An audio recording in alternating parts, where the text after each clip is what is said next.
In January 2024, in northern Chile, a vast and barren desert became the site of a disturbing discovery.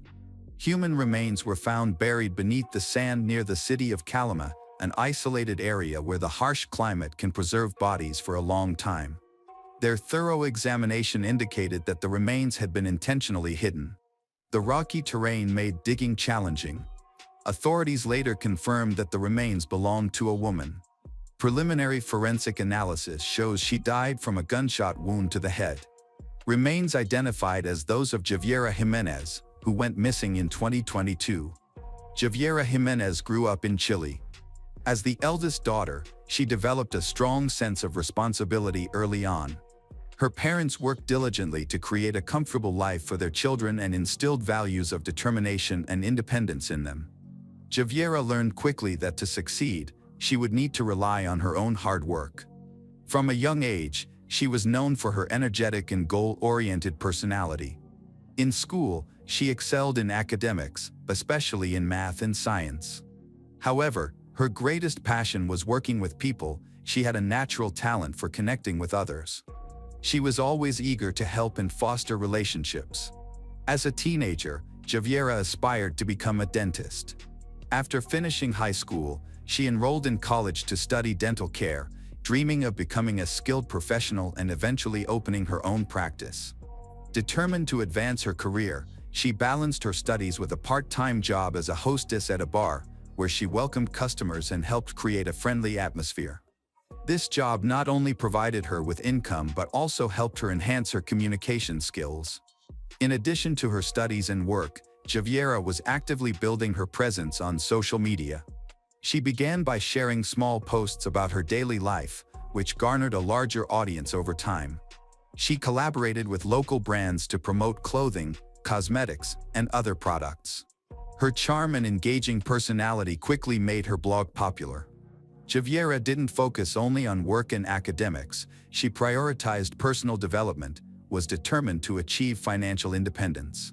At 18, she moved out of her family home, managed all her living expenses on her own. Her family was proud of her early independence and her ability to overcome challenges. Despite her busy schedule, Javiera always made time for her family, staying close to her mother and brothers, visiting them regularly, and sharing her future aspirations. A stagnant life was never an option for her. She was constantly striving to progress. Before she vanished, she had ambitious plans. She was getting ready to move into a new home, aiming to advance her social media career and continuing her studies. Javiera met Andres Sutter in 2022 through a group of mutual friends she frequently hung out with. Initially, there were no red flags with Andres. He was charming, self-assured, and good at building relationships. He made a strong first impression, appearing considerate, engaged, and truly interested in her life. Soon after, their talks evolved into a romantic relationship. In the beginning, everything felt ideal. He was supportive, encouraged her goals, and admired her independence. However, as time passed, red flags began to appear. Javiera noticed that Andres was excessively jealous. He was uncomfortable with her job at the bar, monitored her interactions, and frequently asked where she was, who she was with. His behavior became increasingly intrusive. He would show up unexpectedly, even when she had told him she was busy. He went through her phone, questioning every new contact. His jealousy became unreasonable. He particularly disliked it when Javiera spent time with friends, especially if men were present. Soon, other troubling issues emerged. Andres was often unclear about his own activities. He didn't have a steady job but always seemed to have money.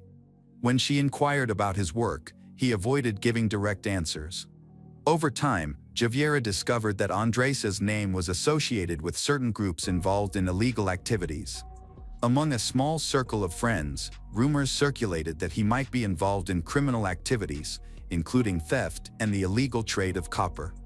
The turning point in Javiera and Andres's relationship occurred when Javiera discovered that Andres was living a double life.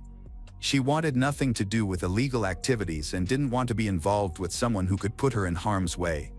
Eventually, she decided to end their relationship, stating that she couldn't see a future with him. However, Andres refused to accept her decision.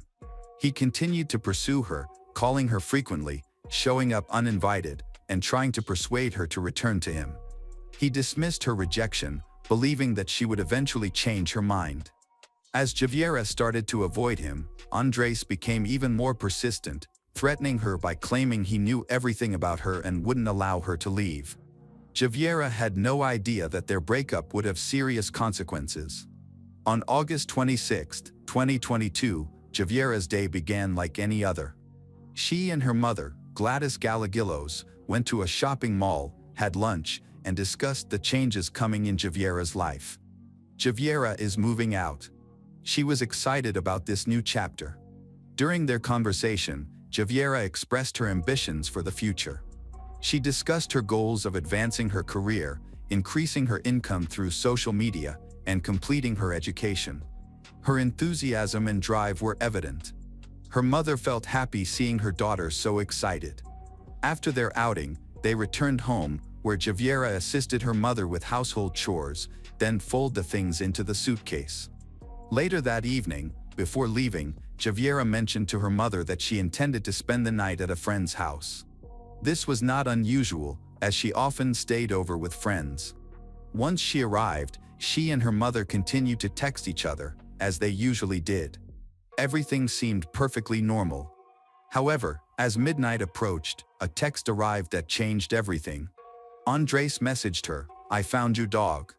This news was monumental for Javiera, as her dog, Lucky, had been missing for a few days, and she had been searching tirelessly. She had even posted on social media, offering a reward for Lucky's safe return, so she immediately reacted to Andres's message. Then she stopped texting her mom. A few hours later, all attempts to contact her by phone were unsuccessful. The next day, Javiera was expected to come home, but she never arrived. Her family started reaching out to her friends, but no one knew her whereabouts. Her sudden disappearance left her loved ones in distress. They had only two clues: their last conversation with her and a message that later became crucial in the investigation.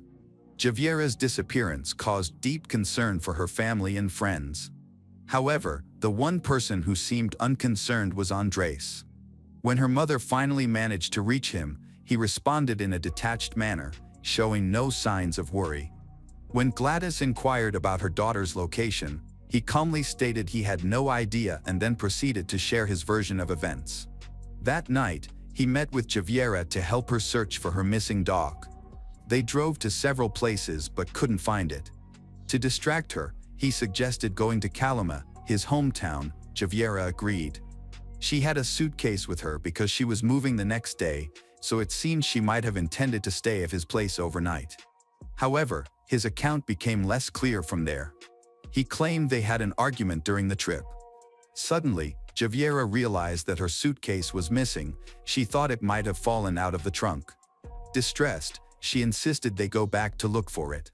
According to Andres' testimony, he left Javiera at the entrance to the city of Calama while he returned to retrieve a suitcase that fell out of the truck they were both traveling in. This version of events was confusing. Javiera was supposedly left alone on a highway at night, far from the city, without a way to get home or call for help. However, Andres made no effort to persuade her to return to the car, nor did he check if she was safe. Gladys immediately sensed something was wrong with his account. When she pressed him for details, Andres began to contradict himself. At first, he said he had dropped her off near Calama, then he changed it to somewhere on the way back to Antofagasta. He couldn't remember the exact spot, which raised further suspicion. When Gladys asked why he hadn't called her or any of Javiera's friends to inform them that he left her alone at night, Andres hesitated. He said he thought she was just upset and would find her way home. A few hours later, he altered his story again, claiming that he had been in a car accident after leaving Javiera. He said another car had collided with his from behind, and he went to the hospital for a checkup. This, he explained, was why he didn't go back to look for her. Late Saturday night, almost 24 hours after Javiera went missing, her mother received an unexpected and concerning message from an unknown number. It read, "Mom, it's me. I left. There was an accident." I need some time. Don't worry about me. I'll come back once everything is settled. Love you. Take care of Grandma and my brother. Gladys read the message repeatedly, sensing something was amiss. The tone felt distant and impersonal, which alarmed her, but the errors stood out even more. Javiera was always meticulous with her texts, avoiding shortcuts and spelling mistakes. This message, however, was filled with typos and awkward phrasing that didn't match her style. Gladys tried to call the number, but the call failed. The phone had already been turned off, increasing her anxiety. Worried, she showed the message to Javier's friends, and they all agreed Javier would never write something like this. They recognized her usual texting style and emotional expressions. The content of the message was also suspiciously vague. Where was she? What kind of accident had occurred? Why hadn't she provided more details? Why send a cryptic message from an unknown number instead of calling? Gladys took immediate action and reported the message to the police. They documented it as a potential attempt to mislead the investigation and distract from a possible crime. A task force was quickly assigned to the case. Investigators traced the message to its originating SIM card. The phone carrier confirmed it was linked to a false identity, a common method used when buying anonymous prepaid cards. Next, law enforcement tried to locate the phone. They hoped to find its general location, but it had been turned off shortly after the message was sent. The last known signal placed it near Calama, the same area where Andres claimed to have last seen Javiera. Further examination revealed that the phone had only been used once, suggesting the message was pre-planned and aimed at deceiving her family into believing she had left on her own terms. Experts analyzed the content of the message and found that it did not match Javiera's usual writing style. The errors and unusual phrases were clear indicators that it was not written by her. This finding became a crucial piece of evidence, suggesting that the message was fabricated and indicating that Javiera did not disappear voluntarily. As a result, investigators began treating the case as a potential crime, with Andres emerging as the primary suspect. However, the investigation progressed slowly due to a lack of concrete evidence. Concerned that each passing day without answers diminished their chances of uncovering the truth, Javiera's family and friends initiated their own investigation. They spoke with people familiar with Andres, examined his background, and searched for any links to criminal activity. Soon, they discovered evidence connecting him to illegal operations. Through shared contacts, they found individuals who claimed Andres had participated in stealing copper from trains and was allegedly part of a group that extracted and sold metals on the black market. Furthermore, accounts of his aggressive behavior emerged. Those who knew him described him as having a short temper and a tendency to get into conflicts, often involving physical fights, and an inability to tolerate being contradicted. These details increased the family's concerns.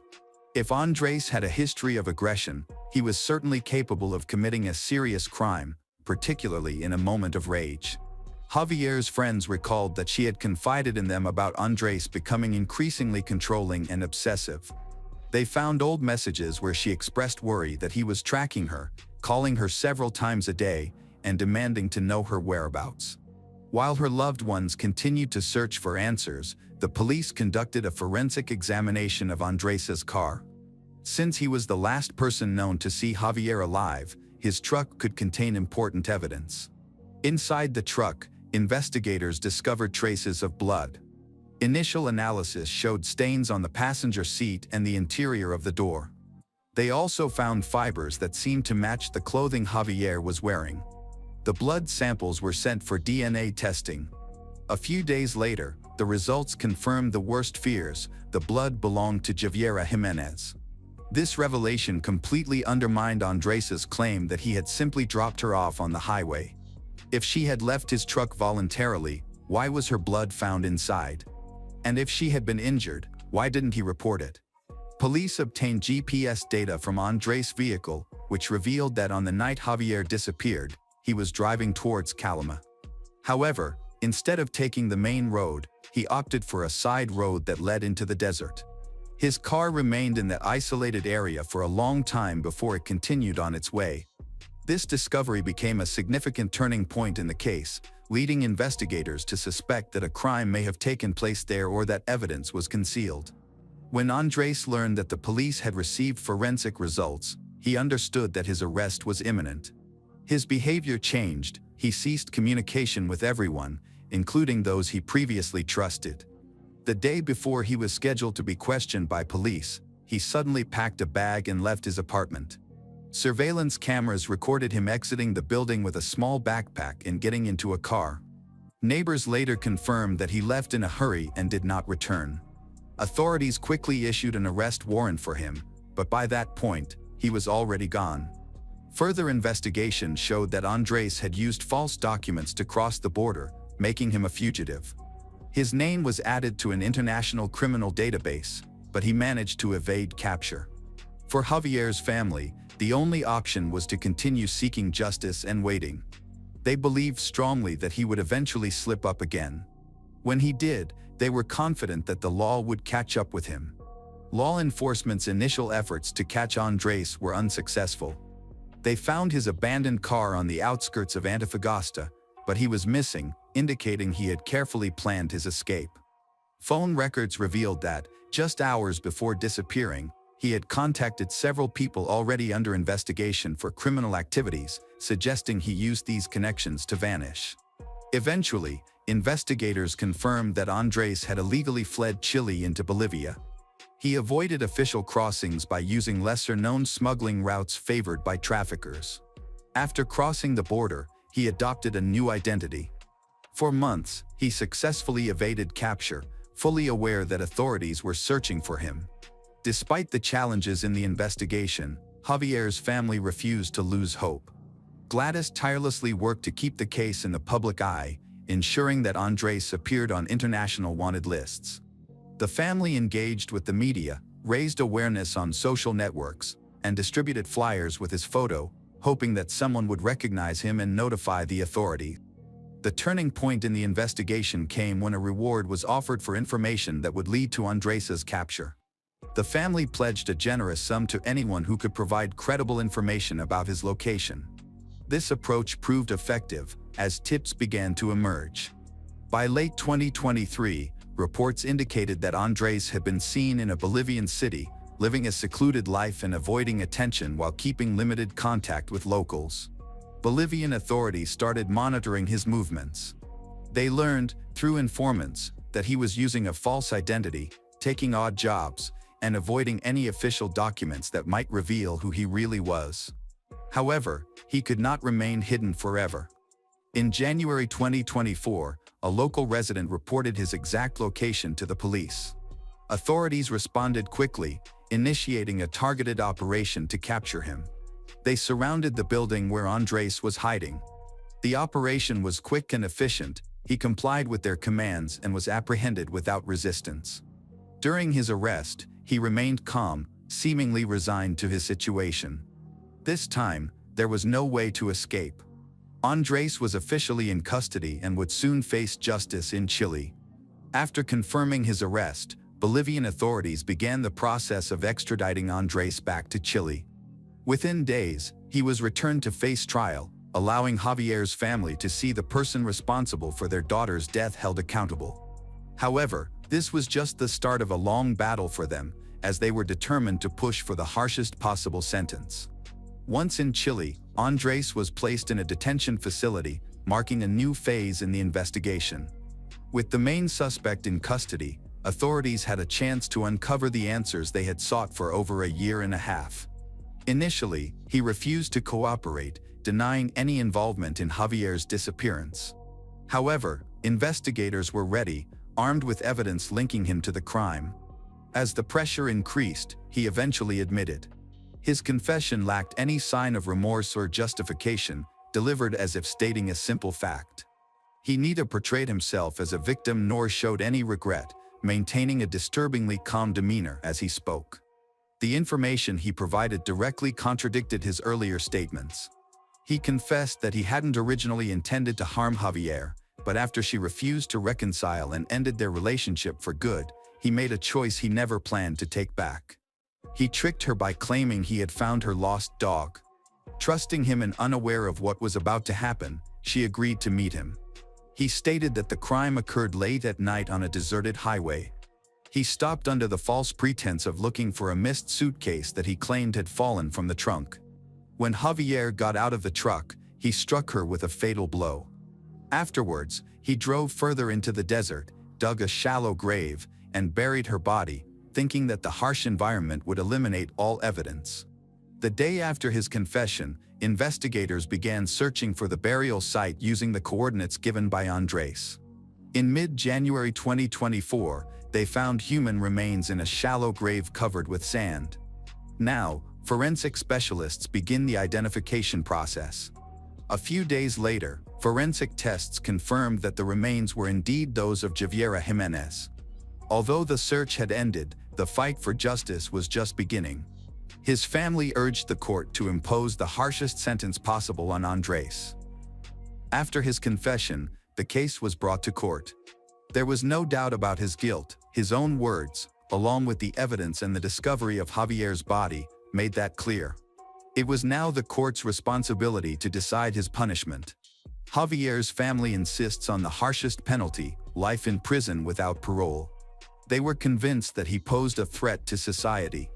For Javiera's mother, true justice guaranteed Andres will never have the chance to re-offend. The prosecution presented all relevant evidence in court, with experts confirming that the crime was premeditated. They highlighted the misleading invitation, the choice to take her to a remote area, and the complete absence of any effort to help her, all of which indicated a well-planned act. Forensic specialists documented injuries that disproved any claims of accidental harm. Nevertheless, the defense sought a lighter sentence, arguing that their client had confessed, volunteered, and aided in locating the remains, which they claimed to have cooperated with the investigation. They requested leniency based on this argument, which angered Javier's family. They believed it was clear that Andres's confession was not out of remorse. He only admitted the truth when he had no other choice. He felt no guilt and was merely trying to lessen his sentence. The trial lasted several weeks, during which Gladys participated every session, watching everything unfold. Although she remains composed, her determination was evident in her eyes. Furthermore, in a similar fashion to the disappearance of Javiera Jimenez in August 2022, Andres is also being investigated for being a member of a violent armed gang that steals copper while it is being transported on FCAB trains. Similar crimes were committed by other members of the gang, and the prosecution was able to establish Andres Sutter's involvement through photographs, text messages, and statements from other criminals. In both cases, the court set different investigation dates. For the murder, he was sentenced to 90 days, and for the armed robbery and the copper cathode theft, he was sentenced to 60 days. In addition, Andres remains in custody awaiting trial. Hello again, true crime fans. We've got another mysterious case to explore. The case of Dina Thompson. In the summer of 2022, the British media reported the release of one of the country's most dangerous criminals, 61-year-old Dina Thompson, known as the Black Widow. Today, I'll explain how she became infamous across the UK and why some people still fear her. Dina was born in 1960 in Hendon, a suburb of London. Her family was not poor, but barely made ends meet. Dina's father, a prison guard, was passionate about sports. He encouraged Dina to join a sports club, where she practiced gymnastics. He often participated in competitions and traveled abroad, often taking Dina with him. Dina grew up to be a cheerful and sociable girl, which made it easy for her to meet and connect with boys. After graduating from university, Dina found a job. In 1982, at the age of 22, she met a young man named Lee Wyatt on a date arranged by Lee's cousin. They felt a strong connection from the first meeting. 2 years later, in 1984, they married. After the wedding, they moved to Yapton, a small village in West Sussex, England, with a population of only 3,000. In Yapton, the Dana family welcomed a son, and Dina began working as a treasurer at a construction company. Meanwhile, Lee started a business selling designer stuffed toys, which they designed together. Their neighbors considered them a typical family. The neighbors did not have a close relationship with the Dina family. However, the attractive Dina often attracted the attention of local men. In 1991, the 31-year-old Dina met a local journalist named Julian Webb. He wrote articles about products sold in shops across West Sussex. Julian, 28, asked Dina to model clothes and display household items for money. She accepted his offer, and soon her picture appeared in the local newspapers. A month after Dina and Julian met, neighbors spotted them kissing near Julian's house. A few months later, Julian took Dina to his mother and expressed his desire to marry her. Julian's mother was surprised at how quickly things had progressed. She noted that Julian had met Dina in May, and by August, they were planning their wedding. Soon the whole village of Yapton knew about it. It was also known that Dina was still legally married to her first husband, Lee Wyatt. However, Lee had been missing for a long time at the time, and no one knew where he was. On the north coast of Cornwall, in the small resort town of Newquay, a young man named Colin Mitchell arrived and began looking for work at various entertainment venues. He was hired as a junior manager at an arcade. Colin provided his papers and explained that he had left West Sussex due to some problems. Initially, he appeared friendly and cheerful to everyone. However, it was soon realized that he was slightly deaf, which sometimes made communication difficult. As a result, the arcade staff often had to approach him and gently tap him on the shoulder to get his attention. It was soon realized that Colin Mitchell was his alias. His real name was Lee Wyatt. He explained that he had escaped trouble in West Sussex. Living with Dina in the village of Yapton, his wife was involved in toy manufacturing. Their most popular product was a leprechaun called Sean, who sold well both locally and outside the county. In the summer of 1991, Dina informed Lee that the Disney Corporation was interested in Sean the leprechaun and was willing to pay $50 million for the rights to the character. Dina then informed Lee that the mafia had found out about their arrangement and was threatening to kill the entire family unless they handed over most of their money. Dina convinced him that he needed to flee immediately to protect his family. Lee obtained documents under the name Colin Mitchell and traveled to Cornwall County. The decision to flee may have saved his life. However, the real threat was not from the mafia, as there had never been any deal with Disney. Dina made up the story and convinced her husband that it was true. While on the run, he lived in an unfamiliar city under a false identity as a homeless person. He worked and sent most of his earnings to his son, continuing to support the family. On November 2, 1991, Dina used her money to marry her second husband, journalist Julian Webb. Lee was away and unaware of the situation. Julian was overjoyed to marry Dina, believing she was now his.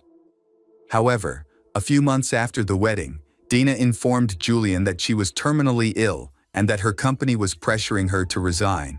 $26,000 had gone missing from the accounts of the companies where Dina worked as treasurer, prompting the police to focus their investigation on her. Dina claimed that her first husband, Lee Wyatt, was responsible for the theft.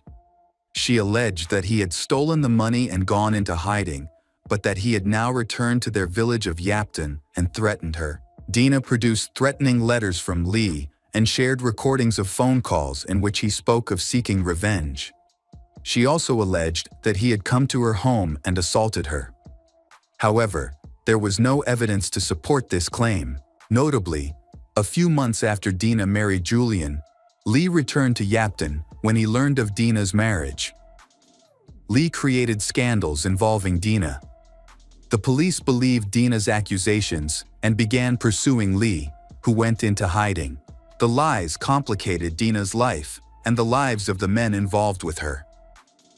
Julian had given Dina $25,000 from his savings to treat a terminal illness that she claimed was the reason she had lost her job. However, as the money began to run out, Julian began asking Dina about her progress. To his surprise, Dina had no medical documents to prove that she was actually ill or receiving treatment. On 30 June 1994, Julian celebrated his 300th birthday at home with his wife, Dana.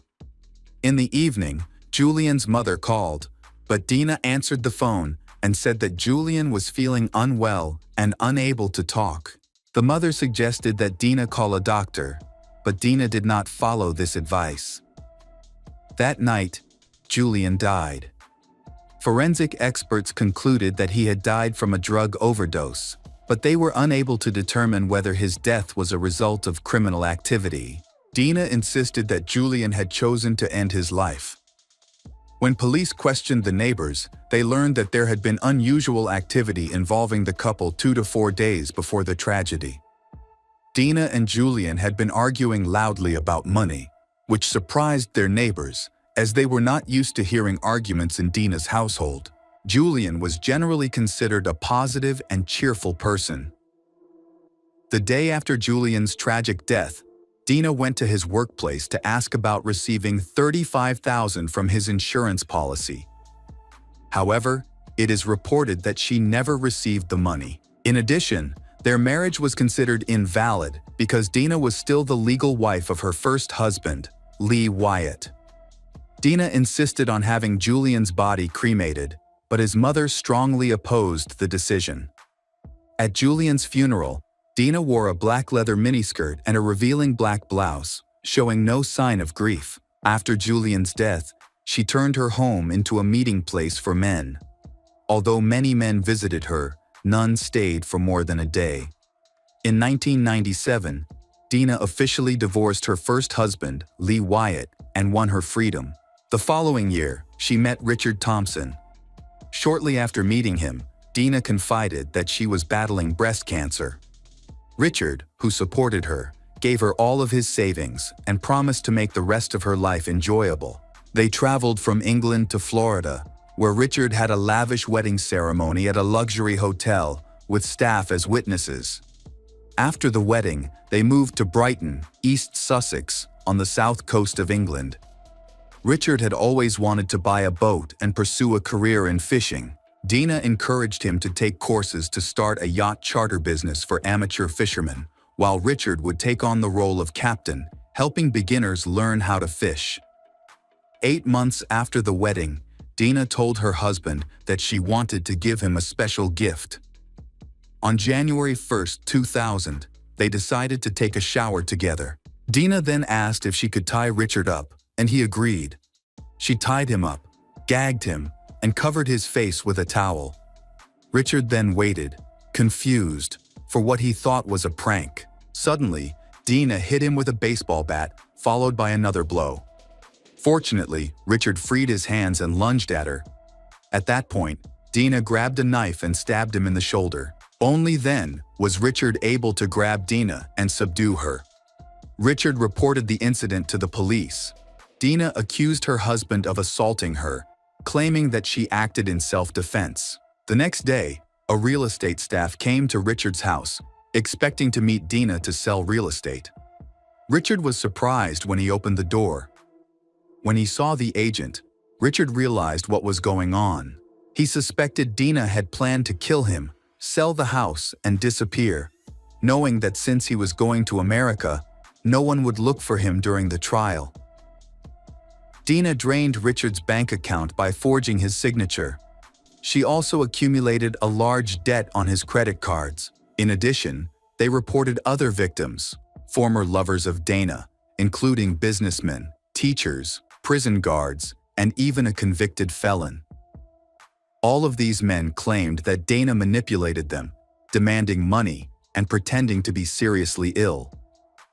Dana asked for money from many men. While some gave her money willingly, others had their accounts secretly drained by Dana. The truth about her first husband, Lee, was revealed. In 1991, Dana stole money from her workplace, where she worked as a cashier. At the time, she produced threatening letters allegedly written by Lee and played recordings of phone calls in which he spoke of possible revenge.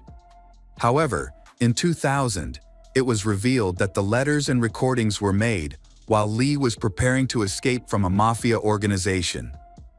Dina had convinced him to do so in order to make people think he had disappeared and abandoned her. Lee believed this would protect him and their son from threats from the mafia. In 2000, a jury acquitted Dina Thompson in a case involving an alleged assault on her third husband, Richard Thompson. The judge described Richard as a paranoid attention seeker. Although Dina was cleared of the felony charge, she was convicted of 15 other counts of financial fraud. She was sentenced to 3 years and 9 months in prison. A strange incident involving her husband, coupled with complaints about her from multiple lovers, led to an investigation into Dina and the death of her second husband, Julian Webb. Dina gave conflicting accounts of what happened to Julian. She told her mother that he had sunstroke after drinking too much on his birthday and fell asleep in the sun. However, Julian's mother did not believe this story, knowing that he had always been healthy and rarely drank. She often urged Julian to leave Dina. Dina claimed to investigators that Julian had taken his own life, but those who knew him found this hard to believe, as he was usually cheerful and rarely had conflicts with anyone. To a former co-worker, Dina mentioned that Julian died from a steroid overdose to maintain his healthy physique, but this was also false. A friend of Dina's revealed that she had hinted at poisoning her second husband, Julian, by secretly adding the drug to Julian's favorite spicy food.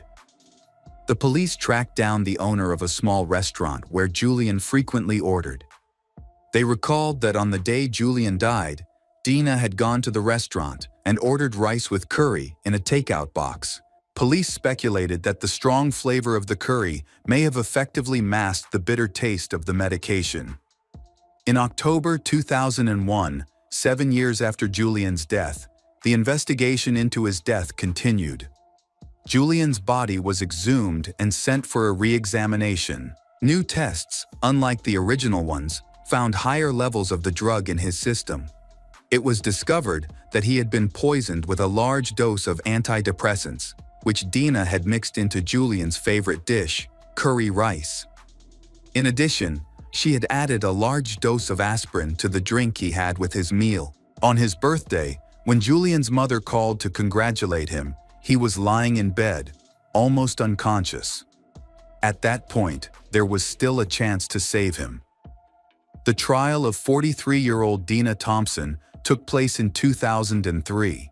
A senior police officer said she was the most dangerous woman he had ever met.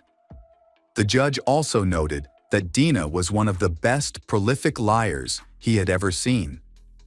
In 2003, Dina Thompson was convicted of murdering her second husband, Julian Webb. She was sentenced to life in prison with the possibility of parole after 16 years. Dina's crimes were reported on numerous television shows, crime magazines, and newspapers, earning her the nickname the Black Widow. In 2010, police began investigating the disappearance of Stoyan Kostov, one of Dina's first lovers from Bulgaria. Dina and Stoyan were in a relationship from the late 1970s to the early 1980s. During her childhood, Dina and her father traveled to competitions in various countries, including Bulgaria. During one of these trips, Dina met a young man and they quickly became close friends. Stoyan's family mentioned a number of strange incidents involving him and Dina. After their brief relationship, the young man mysteriously disappeared and was never found, dead or alive. It is suspected that Stoyan may have been one of Dina's first victims. While in prison, Dina attended rehabilitation courses and worked with a psychologist. In 2021, the police investigating her case expressed concern about her chances of being released, stating that she would commit another crime. Dina would not be able to stop, as she showed no remorse. However, during her time in prison, she was considered a model prisoner and always spoke positively. Dina Thompson, 61, was released from prison in the summer of 2022. Upon her release, she must notify the police of any romantic relationships she has had. She is also banned from contacting her ex-husbands and other men affected by her actions. Dina must also wear a tracking bracelet to monitor her movements, abide by a curfew, and provide details of her banking transactions if requested by the police. Richard Thompson, 63, who still lives in East Sussex, runs a property maintenance business. After learning of Dina's release, he expressed concern for his safety. Fully aware of what his ex-wife could do, he feared that his peaceful life was over. In July 2022, British newspapers published photos of Dina leaving a discount store carrying a large bag. Dina is now free to walk the streets of England. It is uncertain whether she has lured more victims or whether she has truly changed and chosen to live a better life. Hello again, true crime fans. We've got another mysterious case to explore. The case of Rosalia Jara. Rosalia Daniela Jara was born on September 12, 1997 in Fort Ole, a small town in the Vera department of Santa Fe, Argentina. She grew up in a close-knit family with limited means. Her mother, Liliana Jara, was the head of the family. Rosalia spent her childhood and adolescence in Fortin, where she attended primary school in a neighborhood called San Jose Obre. She aspired to become either a teacher or a police officer. She is known to be kind and thoughtful, especially to her family. When she was in 6th grade, she met Juan Oscar Valdez, a teacher, and they quickly secretly dated each other. At the time, she was only 13 years old, while Juan was 32 and married. Rosalia only shared this relationship with her sister, and her mother only found out when she became pregnant. After Rosalia gave birth to a daughter named Alma, Juan distanced himself and refused to acknowledge Alma's as his child. About a year later, Rosalia began living with a man named Aldo. There was a large age difference between them. This relationship did not go very well, and after another conflict, they decided to break up. On Saturday, July 1, 2017, Rosalia visited her mother Liliana, asking her to take care of her 2-year-old daughter, Alma. After that, Rosalia left home, taking very few belongings. Liliana assumed that Rosalia would be back soon, but that was not the case.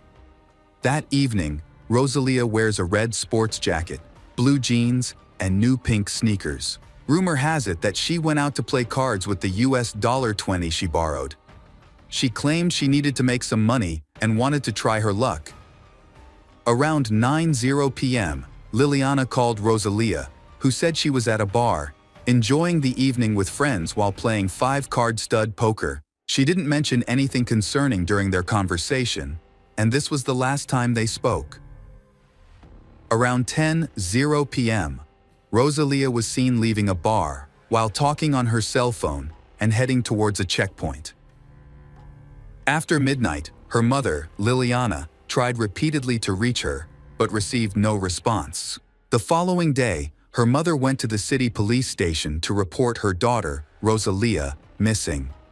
Liliana found it unusual that she had not returned home, as Liliana knew how much her daughter valued family. However, the police were not interested in what Liliana said and refused to conduct a search. They argued that Rosalia, 19 years old, may have voluntarily left home. Days passed, and local authorities took no action to find Rosalia. A week after she went missing, local feminist groups organized a protest to pressure law enforcement. On the 11th day since she disappearance, authorities finally began search operations in Fort Ole and nearby areas. They conducted a careful search of the area and eventually discovered several items believed to belong to Rosalia. However, these findings did not help them find her. It is worth noting that after Rosalia went missing, most of the authorities' attention was focused on Juan. The police discovered that he left his home around 9 p.m. on July 1, driving a white Toyota Corolla, which partially matched the route Rosalia was believed to have taken. He returned home after 1 a.m. Witnesses near the bar reported seeing a similar white car with tinted windows around that time. Apparently, Juan was aware that the police suspected him of being involved in Rosalia's disappearance, which explains why he damaged his phone right before the authorities confiscated his phone. Rosalia's call history and phone location analysis revealed some important information, data related to Juan. On the night of her disappearance, there were about 20 calls between their two mobile numbers, most of which were initiated by Juan. Additionally, geolocation data from antenna signals indicated that Rosalia's and Juan's phones were close to each other at one point. Additionally, GPS data also showed that Juan's car was in the area during that time. Based on evidence and testimony from several witnesses, Juan was arrested in late July 2017. In early August 2017, the police organized a series of operations to clarify the chronology of incident related to Rosalia's disappearance. A representative of the Ministry of Security confirmed that during these operations, several searches took place simultaneously. One search took place at the local health department, while two others were organized at the homes of several police officers who were later suspected. The main goal of the search at the medical center was to find evidence suggesting that Rosalia may have had an abortion shortly before she went missing. However, this hypothesis was dismissed. Meanwhile, the search for Rosalia, the missing girl, continued. The main suspect, Juan, refused to testify about his relationship with her and about the many calls he made on the day she was last seen. In April 2018, during a hearing in the city of Vera, the judge rejected a request from Juan's lawyer to allow him to remain free. The judge decided that he should remain in custody indefinitely, as there was still a risk that he could influence witnesses. However, Juan's lawyer stated that the prosecution lacked evidence to link he to the crime. The lawyer emphasized that he had been cooperating with authorities from the start. The lawyer also dismissed the prosecution's claim that Juan intentionally damaged his phone to destroy evidence. On August 26, 2018, two hunters discovered human remains near a stream in the city of Londrina. The remains included a skull and several bone fragments. Alongside these, a pink sports jacket, sneakers, and other personal items believed to belong to the victim were found. Rosalia's family identified most of these items. The remains were sent to the Institute of Forensic Medicine for anthropological analysis. Police then went to the home of Aldo, Rosalia's ex-boyfriend, where she had lived prior to her disappearance. With Aldo's permission, they searched the house for a lock that matched a key found in the sports jacket's pocket. However, Aldo explained that he had to break the front door locks because he had not lived there for a long time and didn't know where his keys were. On September 8, 2018, investigative police officers conducted several procedures related to this case. The first procedure took place at the Municipal Health Service Department, where blood samples were taken from Liliana and her granddaughter Alma. The aim is to determine whether their DNA matches that of the remains that have been found. The Argentine Institute of Forensic Medicine confirmed that the remains found belonged to Rosalia, with a nearly 100% probability. Although forensic experts were unable to determine the cause of her death, it was clear that she had been murdered by violence, as evidenced by severe injuries to her left cheekbone, which had destroyed her skull. For Gustavo Monzon, the prosecutor in charge of the case, the evidence collected became a crucial step in the investigation. After completing all procedures, Rosalia's remains were returned to her family for burial. After it was confirmed that she had died from physical abuse, the State Attorney General's office decided to change the crime classification to homicide. More than a year and a half after her disappearance, the case finally moved to the public trial stage. In 2018, Juan Valdez was charged with Rosalia's murder. His lawyer has objected to this, arguing that the actual reasons for Rosalia's death were not determined. After hearing this, the court ordered the exhumation of her remains for further examination. Several months later, the original judge was dismissed due to allegations of bias against Juan. On July 2, 2019, the new judge began reviewing the case and denied Juan's attorney's request to revoke the pretrial detention order, Local media have been regularly reporting on key points in the investigation. In particular, Attorney General Gustavo Monzon has suggested that Juan killed Rosalía simply because she asked for child support for Alma, whom Juan acknowledged as his child. Gustavo claimed that just a day before Rosalía's disappearance, she had called Juan to voice her frustrations about his refusal to help with child support. Returning to the trial, it is important to clarify the prosecution's main hypothesis. On Saturday, July 1, 2017, while Juan's wife was away, he contacted Rosalía to discuss their meeting. As previously mentioned, he and she had multiple phone calls that day, with the last call initiated by Juan. This call lasted no more than 30 seconds, but it was enough for he to specify the exact time and place for their meeting. It is believed that when he met she, he used force to make her get into his car and turned off her mobile phone. From that moment on, her phone no longer had a signal. According to the timeline created by the prosecutors, Juan drove towards the municipality of Landry. At some point during the drive, he allegedly struck Rosalía on the head, leading to her death. He then drove a few more kilometers to a stream to dispose of her body. During the hearing, the prosecutor presented all the evidence related to the case. In addition to the report from the experts of the Institute of Forensic Medicine, the prosecution had witness testimony, autopsy reports, DNA analysis results, and forensic reports. The case documents include information from telephone company, such as call records, text messages, and geolocation information. This information fully corroborates the main version of the prosecution. Additionally, the prosecutor's team had testimony from Juan's 20-year-old stepdaughter, Macarena. She said that Juan left home around 9 p.m. that night, and she did not see him return. This contradicts Juan's testimony, which states that on the day of the incident, he went to bed early and did not leave the house. Another piece of indirect evidence presented by the prosecution was related to Juan's inappropriate behavior towards teenage girls. This evidence was based on the testimony of a female student. She reported that he had subjected her to indecent acts when she was just 12 years old. Additionally, there was other evidence that Juan had problems at the school, where he occasionally taught, all related to his relationships with minors. In November 2019, Rosalía's family changed their lawyer.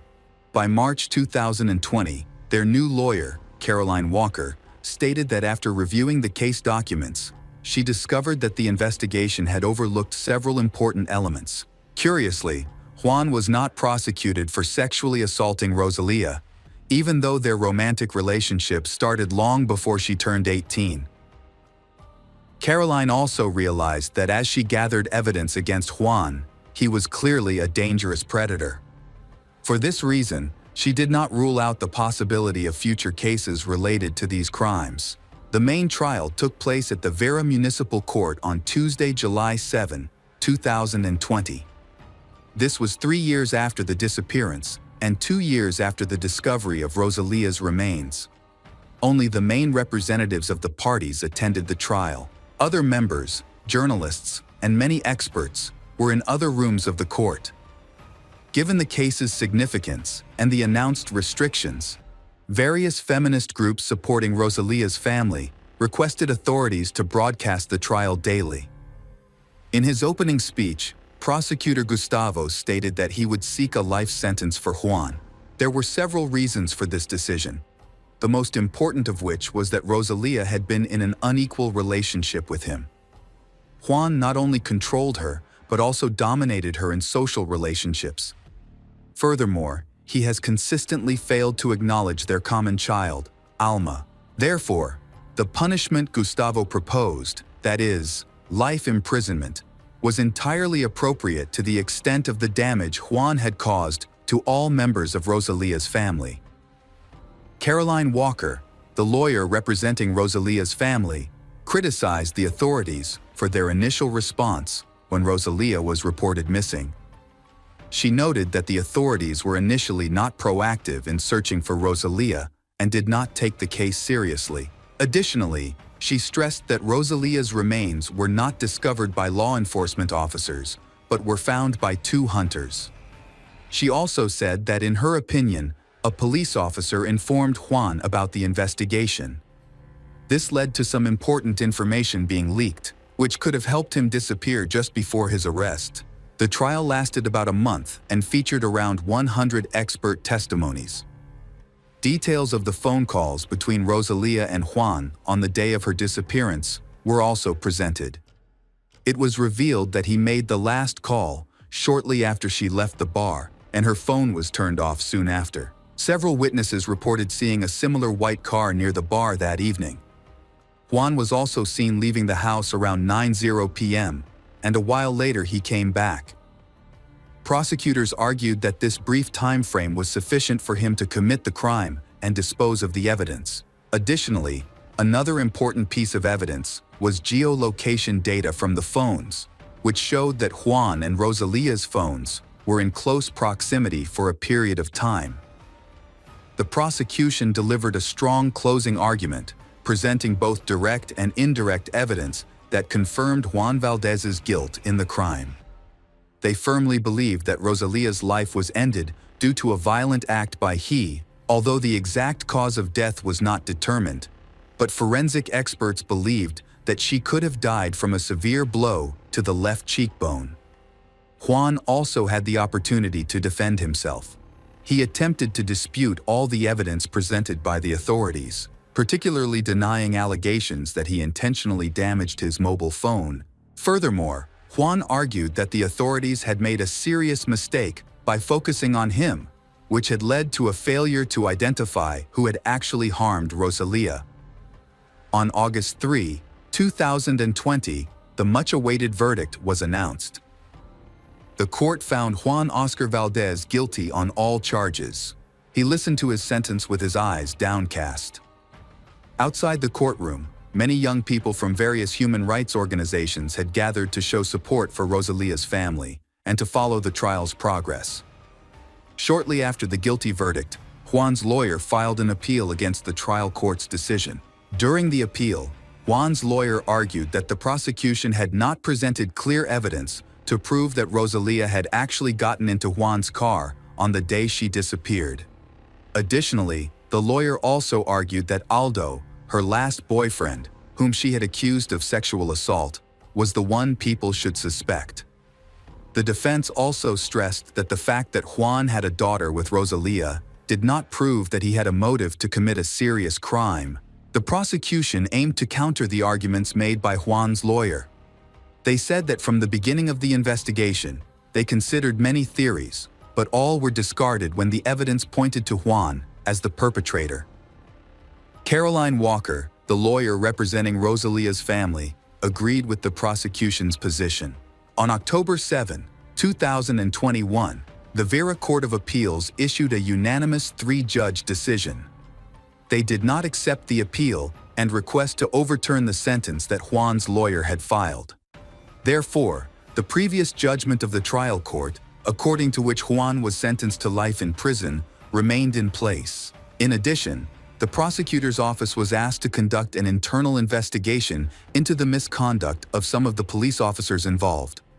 Rosalia's case became a symbol of solidarity and feminist movements in the northern province of Santa Fe. It highlighted the issue of gender violence in local media and sparked discussions during political debates. Although Rosalia's family achieved justice, it did not erase their pain. Welcome back, detectives. Let's dive into another horrible case. The case of Joseph and Olga Connell. The Connell family lived in Wilmington, Delaware, USA, and had 3 children. However, then their parents divorced, which was a difficult experience for everyone. The children stayed with their mother. The eldest child was John, the middle child was Joseph, and the youngest was a girl named Kelly. During their childhood, they often quarreled over small things, but as they grew older, they became very close and found common ground. Their mother also began a relationship with another man who became like a second father to them. The family enjoyed a comfortable life in a quiet, affluent neighborhood. Joseph, the middle son, known as Joe, grew up to be an ambitious and enterprising young man. Although he is often overly meticulous and focused on business, he is also known for his cheerful personality. He has done well in his career. He co-owned a car service and a store with his best friend, Christopher. Their partnership thrived as they were both passionate about their business and focused on its growth. During this time, Joseph met Olga online, a young woman from Russia. Both were over 30 and had experienced heartache in previous relationships, so they were seeking love. They quickly connected due to their friendly and vibrant personalities, which made them likable to others.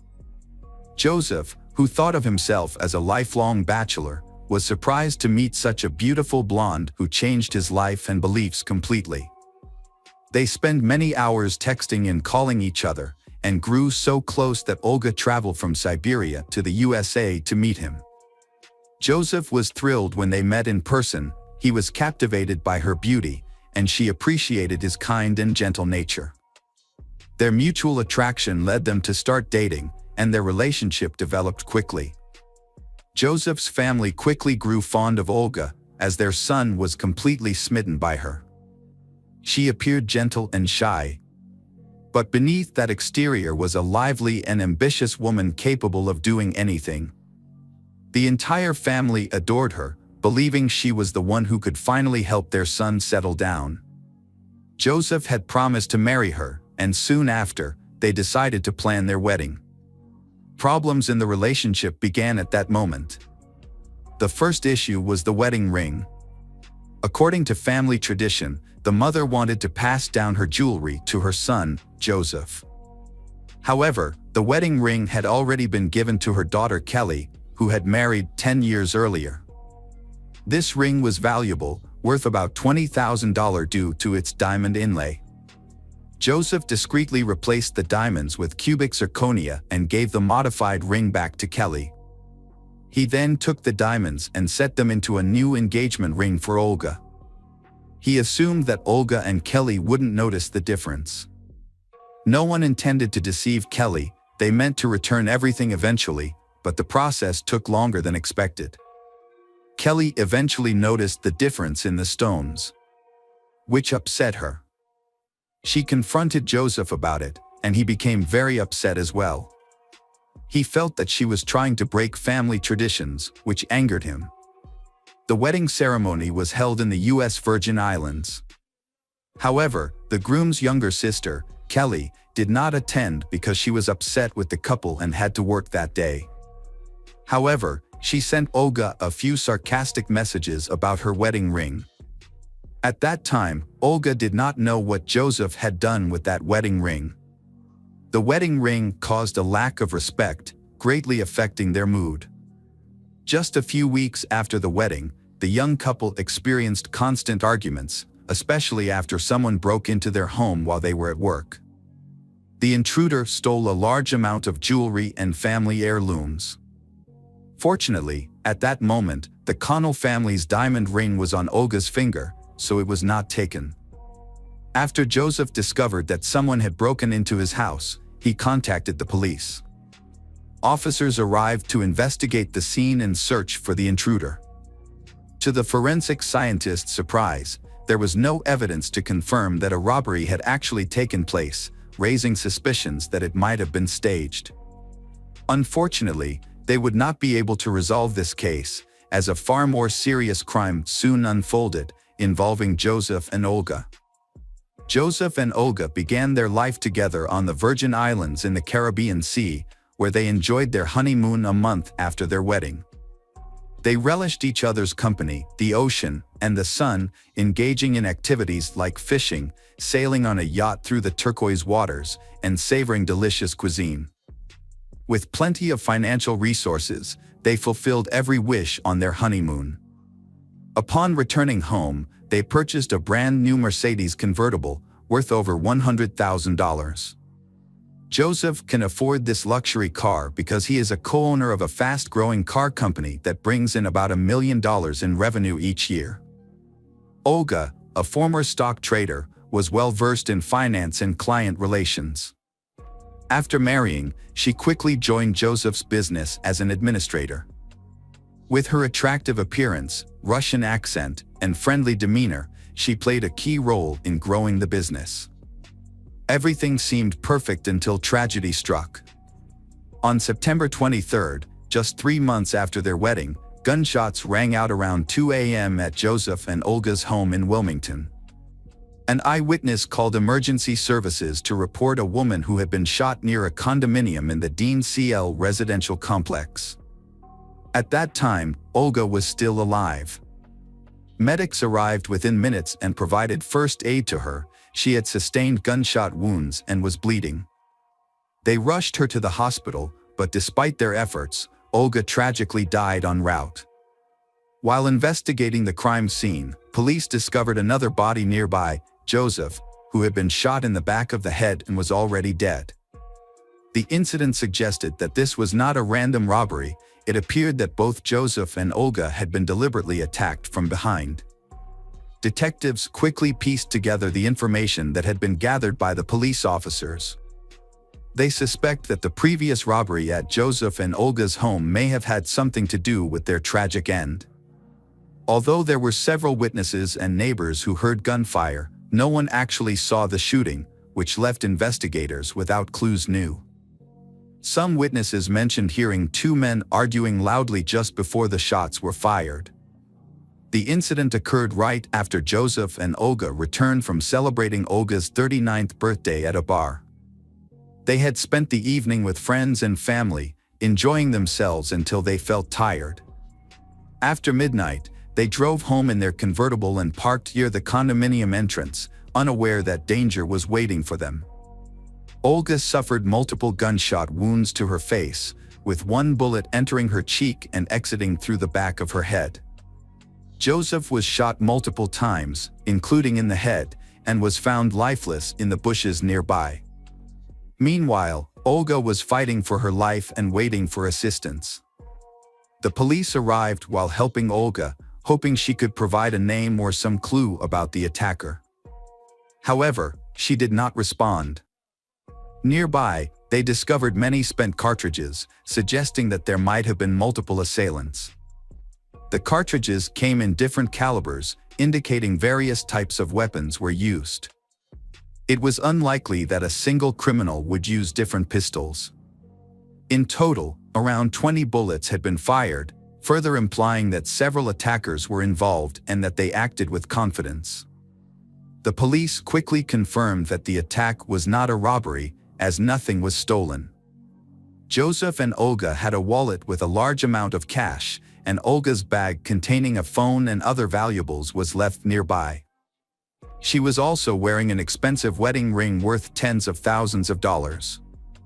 After investigating the incident, the police determined that it was an ambush targeting there. They were deliberately attacked near their home and shot multiple times. They appeared to be a happy couple with no known conflicts. However, the motive for the attack remained unclear. Once the investigation started, detectives interviewed the relatives of Joseph and Olga. Joseph's mother and stepfather claimed that they had no enemies and that no one wanted to harm them. However, it was known that Joseph had a disagreement with his younger sister, Kelly, regarding the wedding ring, which came up during the questioning. Some suspected that Kelly might have killed they out of jealousy over the ring. Did she really hate her brother, Joseph, so much that she had to kill both him and her sister Olga-in-law in revenge? However, it was odd that Kelly was one of the first people to arrive at the crime scene, especially since she lived in another part of the area. She was visibly affected by the tragedy. She actively cooperated with investigators and looked forward to providing assistance. She opened up about her recent problems with Joseph, which she had been dealing with for about a month. She honestly told them the whole story and even showed them the angry text correspondence they had exchanged with each other and with Olga.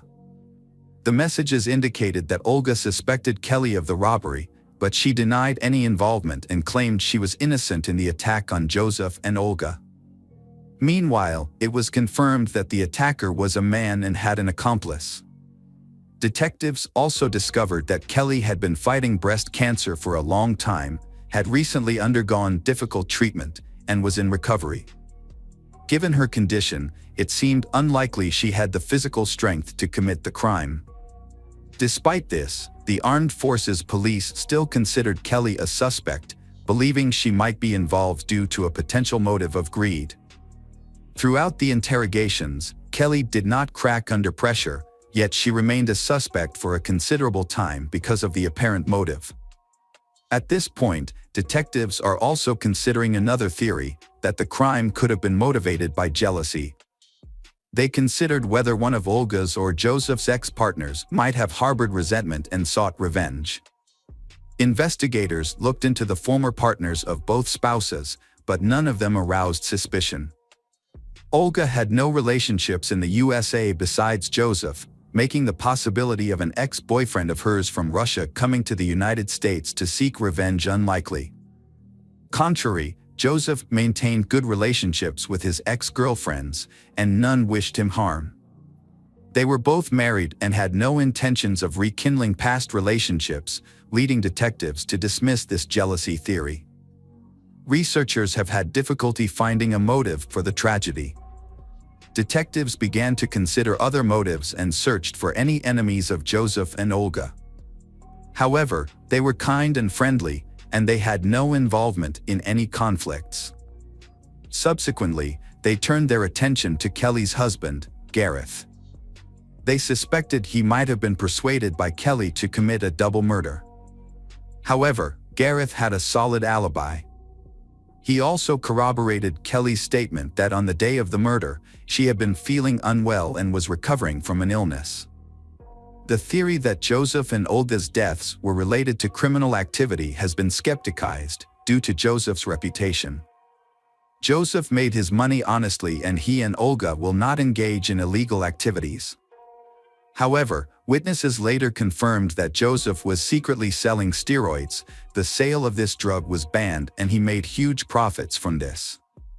Joseph's business associate, Christopher River, was implicated in the crime. A close associate of Christopher revealed that he had often spoken negatively about Joseph, he even accusing Joseph of embezzlement. This stems from the fact that Joseph sold steroids through Joseph's joint store with him, and Joseph kept all the profits for himself. Detectives then visited Christopher, who had been Joseph's partner for over 10 years. They had built their business together from the ground up. They also very close and have been through many difficulties together. However, instead of feeling grief over the loss of his close friend and associate, he appeared surprisingly calm, as if the tragedy had no effect on him. He claimed that he had arranged to meet Joseph and Olga at a bar that night, but then he was unable to come due to work. Christopher also mentioned various rumors about Olga, including rumors of her ties to the Russian mafia. He also suggested that Joseph was not entirely honest, and urged the police to explore various leads in their search for the killers. Although there were suspicions about Christopher's honesty, a thorough investigation was necessary. This led to the discovery of Joseph's connections to the criminal world, which were corroborated by several acquaintances.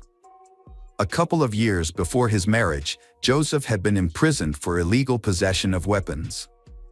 The incident occurred in a bar where a fight broke out, and Joseph retrieved a shotgun from his pickup truck to threaten those involved. After his conviction, Joseph formed new relationships in prison and learned about the steroid trade from some fellow inmates. After his release, he began engaging in illegal medical drug trafficking, establishing himself as a well-known figure in this illicit business, alongside his primary occupation. It remained unclear whether these activities could have motivated the murder. Did Joseph have conflicts with anyone in this illicit trade? Is it possible that Russian mafia operating in the US were involved? Detectives need to quickly find the truth. They looked into some suspicious individuals and investigated a man named Harry Cook, who was interested in partnering with Joseph in an auto shop. By the time of Joseph and Olga's deaths, Harry had invested over $100,000 into the business. This could also be the motive for the attack. Additionally, Harry lived near Wilmington, but he had a solid alibi for the time of the incident. Consequently, the police hit a dead end and continued to investigate Christopher, suspecting that he might have been stealing money from Joseph. The investigation into the store's financial records revealed that, despite a high income, Christopher was experiencing big losses. His expenses were skyrocketing, which raised suspicions of theft. It became clear that someone was stealing money, and it was eventually discovered that Christopher was the culprit. As law enforcement looked into the missing funds, they learned that Christopher was struggling with opioid addiction. He was using his earnings to fund his drug habit, and his income was no longer sufficient to cover his expenses. Consequently, he resorted to stealing from the store, which was effectively stealing from Joseph, to support his addiction. Christopher's addiction had spiraled out of control. He was consuming large quantities of illegal drugs and was desperate for money. He had already incurred significant debts and was stealing from anyone he could. Additionally, he began exhibiting paranoid behavior. He claiming that the armed forces were after him and trying to kill him. His attempts to cover up his crimes only drew more attention from the police. At this point, the police were becoming suspicious of his alibi. Christopher willingly shared CCTV footage with detectives, shows he was at his home at the time of the incident. The police verified that the timestamps on the recordings were accurate, but they still doubted his story and sensed something was off. They then examined Christopher's mobile phone. On the night of the murder, he made significantly more calls than usual, with many occurring around the same time as the attack on Joseph and Olga. Although the call log had been deleted from his phone, law enforcement was able to recover it easily. On the night of the incident, Christopher called some friends named Dominique and Aaron, people who may have been involved in the case. It seems that he was under the influence of illegal substances and wanted to kill Joseph and Olga. Rather than committing the act himself, he hired Dominique and Aaron to carry it out. The case is getting more and more complicated. If the murder had gone as planned, business associate of Joseph, Christopher, would have received $1 million from Joseph's life insurance. When they first started their business, they had a similar insurance policy. If a Joseph died, Christopher can receive a large sum of money, enough to solve all his problems and pay off all his debts. However, he could not access this money because Joseph had married. Following the murder, Joseph's wife, Olga, would receive the full insurance payout, leaving Christopher with nothing. Therefore, he felt he needed to eliminate both Joseph and Olga to be able to get all of this money. This theory is reinforced by conversations between Christopher and two accomplices, Dominique and Aaron, on the night of the murder. Christopher frequently asks them when they will return home, which shows that he is very worried about the success of the attack plan. The responses he received were unclear. Detectives quickly seized 4 mobile phones belonging to all suspects involved in the double murder, Christopher, Dominique, and Aaron. They analyzed the phones using cell tower data, confirming that on September 23, 2013, Dominique and Aaron were near the Joseph's house. The main culprits, Dominique and Aaron, were seen on surveillance cameras which Christopher presented to validate his alibi. However, video from surveillance cameras has evidence that does not support Christopher. It revealed the unusual behavior of he appeared restless as he paced around the apartment, worrying without letting go of the phone. At that moment, he was clearly awaiting a response from Dominique and Aaron. Notably, then Dominique was of great assistance to the investigation, he confessing during police questioning and agreeing to a plea deal in exchange for a reduced sentence.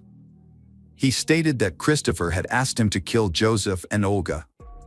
Christopher had initially provided a $5,000 deposit, then promised an additional $60,000 once Joseph and Olga were dead. As part of a plea deal with the prosecution, Dominique testified against Christopher in court. A year after the brutal massacre, Christopher was charged with conspiracy to commit double murder, Joseph and Olga.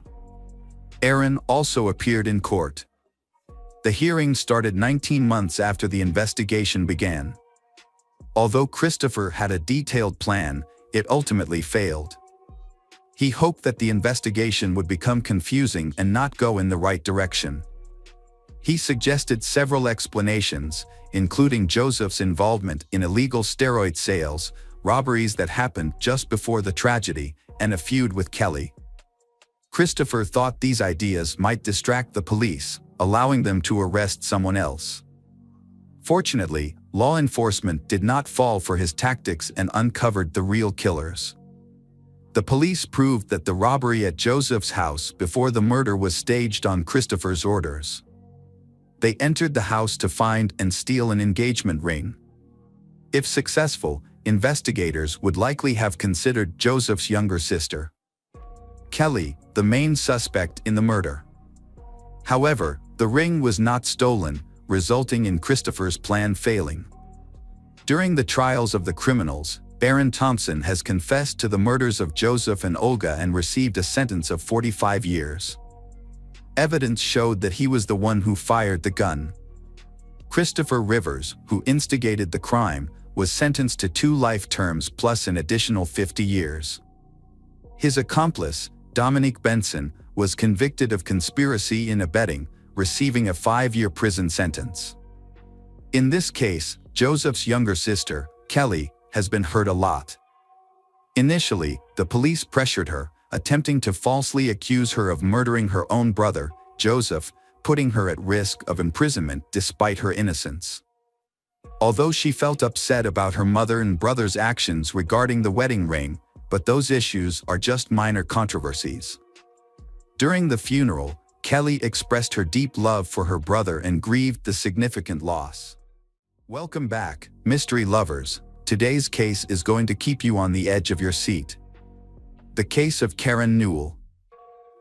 Sunday evening, February 20th, 1994, on a desolate rural road in Orange County, Florida, between Cocoa Beach and Orlando. A car was parked on the side of the road, and a woman was frantically waving her arms at passing vehicles. When a driver finally stopped, she pleaded for help. In the car's headlights, a man could be seen bleeding in the passenger seat. A woman named Karen Newell was trying to save her husband, John Newell, who had been shot multiple times but was still alive. Karen asked the driver for a phone and urgently called 911, screaming that her husband was dying. Within minutes, a deputy sheriff arrived, followed by police and paramedics, but it was too late for John. He needed a forensic expert, not medical assistance. He died before help could arrive, and all the doctors could do was confirm his death from multiple gunshot wounds. They immediately began communicating with Karen about the tragic situation. Karen recounted that they were attacked while returning home to Orlando after a day at the beach. On the way back, their cars started having problems that she couldn't understand. Her husband asked her to pull over to the side of the road to check the issue. As Karen got out and opened the hood, a small sedan parked right next to them. Inside were 3 men who looked threatening. One detail she remembered was a sticker on the rear window that said "Bad Boy." The men got out of their car without noticing Karen, who was focused on the engine. She watched as one of them approached her husband's window and demanded his wallet. Her husband refused and tried to defend himself. During the struggle, one of the attackers pulled out a gun and shot him multiple times. Afterward, the men jumped back into their car and drove away. Fortunately, Karen was unharmed. She quickly ran to John, who was bleeding. She felt helpless and couldn't do anything to save him. Karen Newell was originally from Florida and had faced a difficult life filled with cruelty since childhood. Despite these challenges, she maintained a cheerful and energetic spirit, enjoying parties and socializing with her many friends throughout high school. As she blossomed into a beautiful young woman, heads turned wherever she went, but this did not lead to a happy family life. After graduating, she experienced several unsuccessful relationships and, by her 20th birthday, had been married twice, with both marriages ending in divorce. Nevertheless, she hopeful. That spring, she focused on advancing her career. Previously, she had held various accounting jobs and worked as a nurse in a private clinic. This charming brunette even entered beauty contests, hoping to launch a modeling career, but luck was not on her side in those pursuits. One evening, she walked into a bar in one of Orlando's suburbs. There, she found a friendly stranger sitting alone with a drink. He was John, a respected local mechanic who owned a car repair shop. Just before their meeting, John had gone through a difficult breakup with his first wife, a Navy nurse who had just returned home from a long business trip. She told him she was seeing someone else, which was why he went to the bar that night. When Karen saw him, she felt an immediate attraction. Confident and outgoing, she approached him, sat down next to him, and began chatting. She discovered that he was the owner of a popular auto repair shop, young, successful, and attractive. Their brief encounter quickly developed into a passionate night. John then fell in love with Karen, and she felt the same. Their relationship flourished rapidly, and just 2 months after their intense night together, they got married on May 22, 1993. The newlyweds appeared genuinely happy, surrounded by a wave of love and joy. Shortly after their wedding, Karen's modeling prospects improved, thanks to her husband's connections and her regular participation in beauty contests. She landed a well-paying television job, leading to a busy schedule that often kept her away for several days. Despite John's worries about losing Karen like he lost his first wife, she reassured him that she would never betray him. She reminded him that their sacrifices would eventually pay off, and together they dreamed of retiring in 5 years, free from work and worry. However, just a few months after their wedding, Karen discovered she was pregnant. The couple was thrilled. John's desire for a large family seemed within reach, and they continued to support each other through this exciting new chapter. A few days after Valentine's Day, they planned a weekend getaway to the beach in Florida to relax after a busy week. On February 20th, John and Karen packed their bags and drove to Cocoa Beach, located on the east side of Orlando. Known for its stunning views and excellent surfing, they spent the entire day enjoying the beach, having a barbecue, swimming, and before leaving, stopped by a surf shop to buy some gear. After that, they packed their belongings and headed home.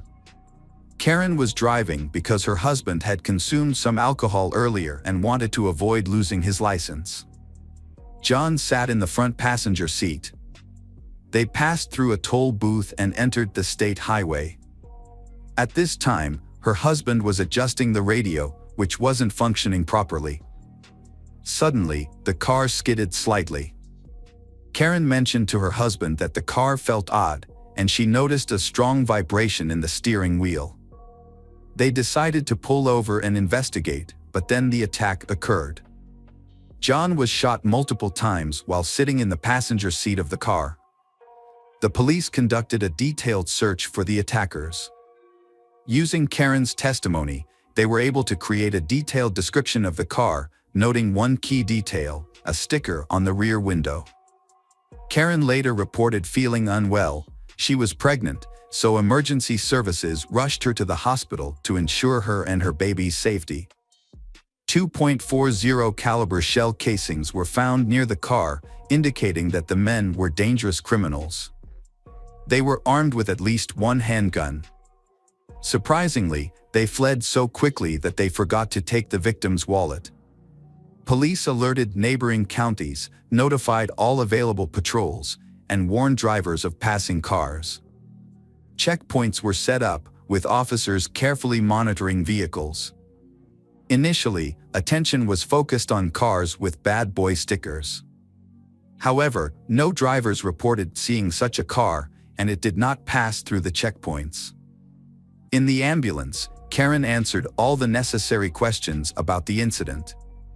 However, the health of the Karen and child was the main priority at that time. After being examined at the hospital, doctors confirmed that the Karen was in stable condition. She was able to speak with police officers later that same day. Karen provided a detailed account of the events. She explained that they were not alone on the beach. A friend from work, Peter, joined them shortly after they arrived at Cocoa Beach.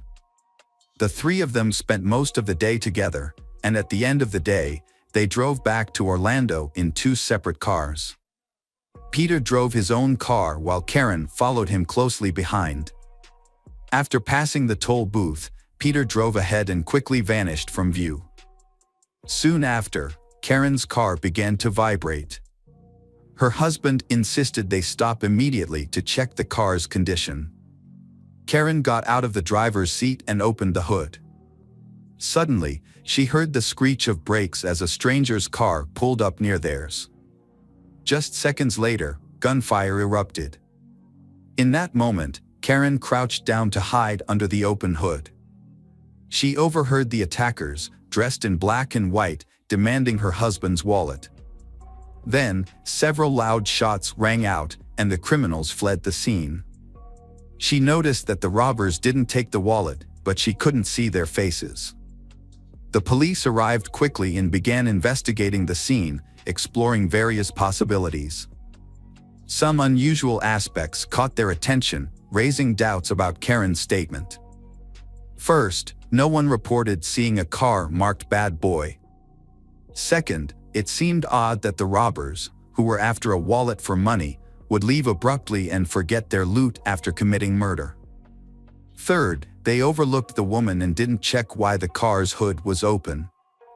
Finally, it was odd that John, a mechanic, didn't check under the hood himself, while the one checking the car was Karen, who didn't know much about cars.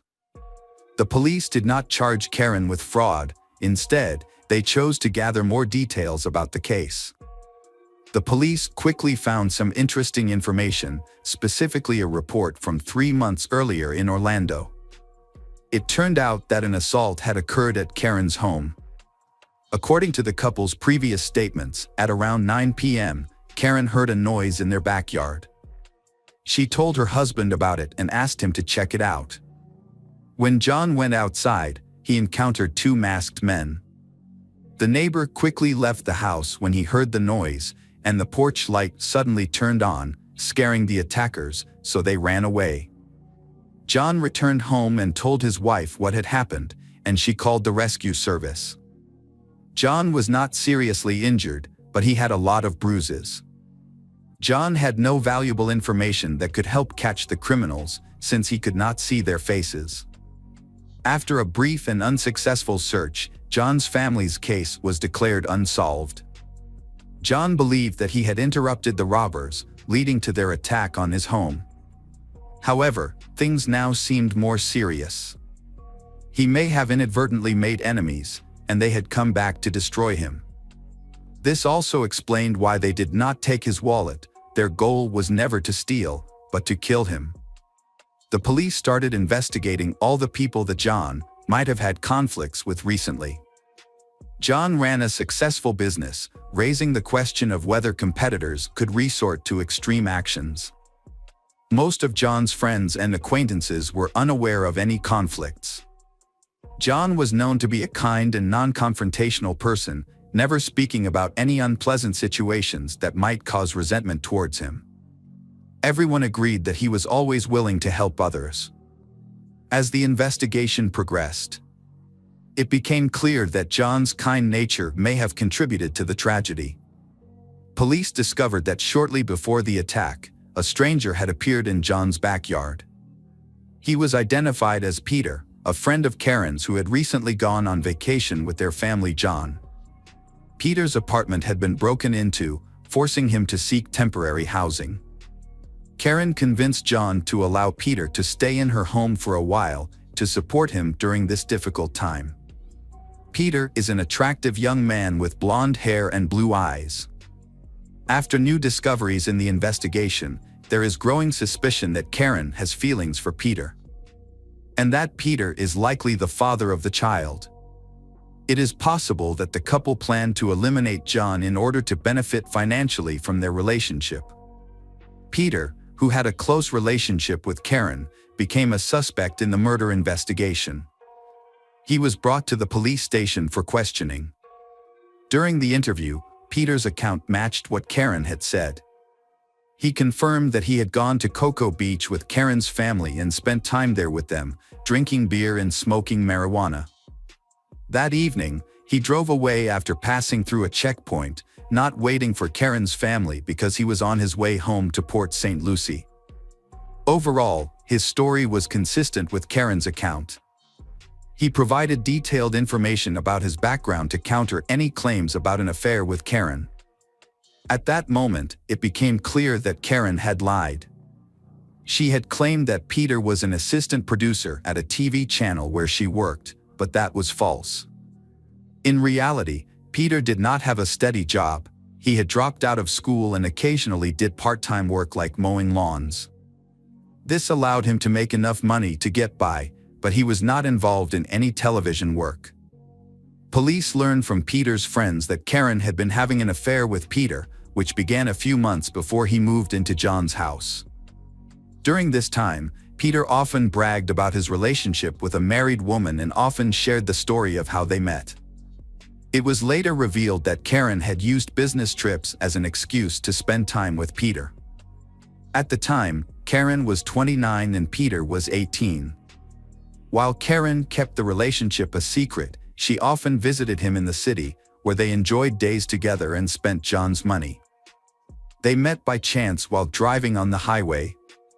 The Karen caught his attention with her handcuff keychain hanging from her rearview mirror.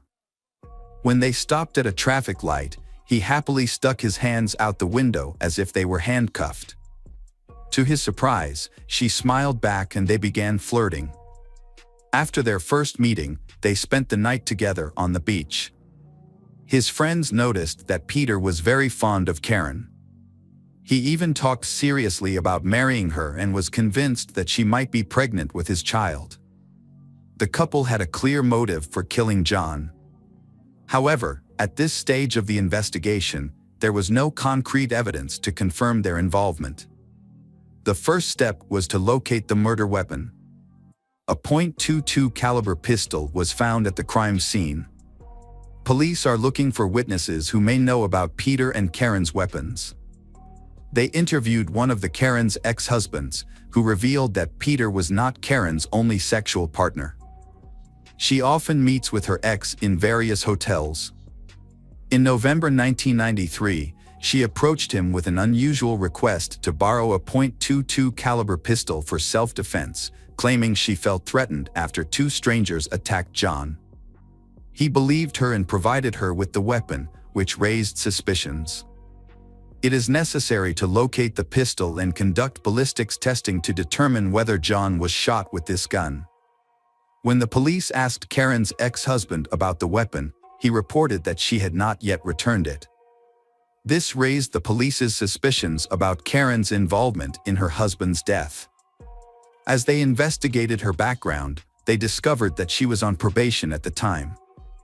In the 1980s, Karen had been convicted of credit card forgery and large-scale theft.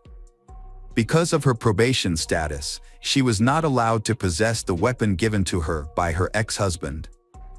Consequently, just 8 days after John's death, Karen was arrested for violating her probation, which meant she would remain in custody until the investigation was finished. Police quickly received crucial evidence just 2 days after the arrest. They interviewed Louis Aragon, Karen's half-brother.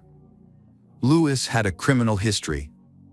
In the summer of 1993, Karen approached him with a proposition. Her husband had a $500,000 life insurance policy, and Karen wanted him to help eliminate John. In exchange, she promised him a large payout. However, despite the tempting offer, Louis refused to participate in the murder. In November, Peter and Karen planned to brutally beat John in their yard over a money dispute. Fortunately, a neighbor intervened in time and scared the attackers away, which angered Karen, who had begun to plan how to get rid of her troublesome husband. Key to the investigation was the testimony of her half-brother, Louis. He revealed that Karen had approached him just days after the first attack and tried to convince him to participate in a second murder, but he had refused. Peter, however, was willing to do anything for Karen. As Thanksgiving approached in 1993, Karen convinced her husband to allow Peter to live with them. The police needed to verify the truthfulness of their new witness. They started by reviewing the couple's insurance policies. They discovered that Karen had taken out a life insurance policy on her husband for $250,000, which was stored in his safe. Over time, she acquired several additional policies, totaling around $500,000, a significant sum at that time. It appeared that her greed led her to eliminate her husband in order to collect the insurance payouts. Karen was determined to receive the money. In the days following John's death, she contacted various insurance companies, and some had already issued her compensation by the time of the investigation. However, the largest payments were on hold, prompting Karen to visit multiple insurance companies to demand her money. Meanwhile, on March 28, 1994, Peter was arrested as well. Both were charged with John Newell's murder. The prosecutor's office alleges that from the beginning, Karen began her relationship with John with the intention of receiving his insurance money. After getting married, she quickly took out a $250,000 life insurance policy and continued to purchase smaller policies. However, she did not directly participate in any crimes. Instead, she manipulated Peter and convinced him that they would marry and have a child together, portraying her husband, John, as an obstacle to their future. After the murder, a pregnancy test was conducted and it was found that she was not pregnant. She had an IUD, preventing any possibility of pregnancy at the time. Karen was fully aware of this. It was clear that her claim of being pregnant was simply a manipulation tactic to control the men around her. Given her deceitful nature, the prosecutor's office was aiming for the death penalty. And Peter was also facing the death penalty. So it was easy to get a confession by offering a deal. The plea agreement included cross-examination, during which Peter quickly admitted to having an affair with Karen. He claimed that they had been intimate at every meeting. She had won his heart. Peter revealed that it was Karen who had suggested attacking John in his apartment. When that plan failed, Karen began planning a more elaborate crime. As soon as Peter got out of the car, he pointed a gun at John's head and fired 3 more bullets into John's chest. Peter then dumped the gun in a lake several miles from the crime scene. Divers were able to recover the gun, and ballistics tests confirmed that it was the same gun that had shot John Newell. Additionally, the gun's serial number matched the serial number registered to Karen's ex-husband. In exchange for this crucial information, Peter was offered a plea deal for second-degree murder instead of first-degree murder. During the preliminary hearing, it was clear that Karen's lawyers were determined to fight hard. They tried to blame Peter, arguing that he was the mastermind behind the crime, motivated by jealousy over. Karen was portrayed as an innocent victim caught in the love triangle. If Karen was not involved in planning the murder, then how did Peter get the gun that her ex-husband owned? She never gave a satisfactory explanation for this. In addition, Peter and Karen's ex-husband did not know each other. The ex-husband even confirmed that Karen asked him for a gun. On September 5, 1994, Peter was sentenced to a long prison term with the possibility of parole, and he was released in early January 2010. And Karen Newell was sentenced to life in prison. She complained that it was unfair that Peter, who pulled the trigger, received a lighter sentence than she. Hi everyone, thanks for returning. Let's unravel another perplexing mystery. The case of Philippines family. Carol and Benoa met in 2009 while working at the same bank, where Benoa was the manager and Carol was an employee. At that time, Carol was going through a tough divorce. Benoa, who had also been married before, quickly became her love at first sight, and they began a passionate romance that surprised everyone around them. Many believed their relationship was just a fleeting affair, but they proved them wrong. Their feelings deepened, and they decided to officially marry. Carol remarried in April 2012, and this marriage appeared genuinely happy.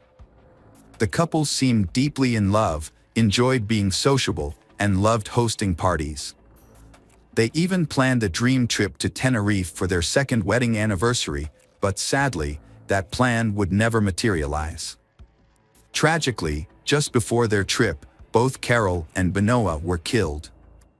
At the time of their deaths, they did not have children of their own.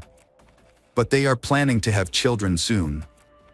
Therefore, Carol spent a lot of time with Steban, the son of friends, also bring Carol's godson, showering him with gifts and affection. Steban was a calm, sweet, and well-mannered child who appreciated their kindness.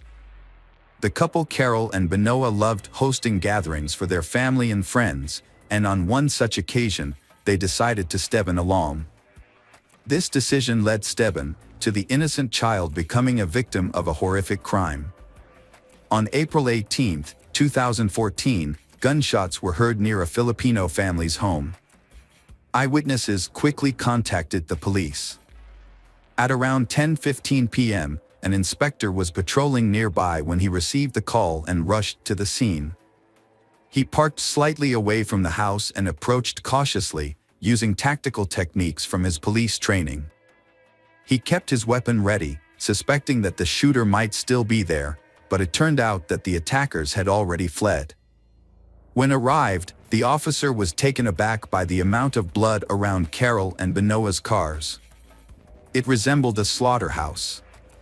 At that moment, all three victims were still alive. The officer first attended to the child Steban, who was lying on the ground with a severe gunshot wound to the head. He immediately called for assistance and requested an ambulance. The wait for the medics felt like an eternity, but they arrived in time to provide first aid. Unfortunately, despite their efforts, 9-year-old Steban died shortly after reaching the hospital. After that, the doctors turned there to Carol. Although she was conscious, she had lost a big amount of blood and was in serious condition. She was able to speak to the police and described how the attacker first approached her husband, Benoit. Just after that, gunshots were fired. The inspector asked Carol if she recognized the attacker, but she replied no and then lost consciousness. Meanwhile, Benoit showed almost no signs of life and was unconscious. He was placed in an ambulance along with Carol, with hopes of being saved at the medical center. Unfortunately, he died en route. Carol was the only victim who arrived at the hospital alive.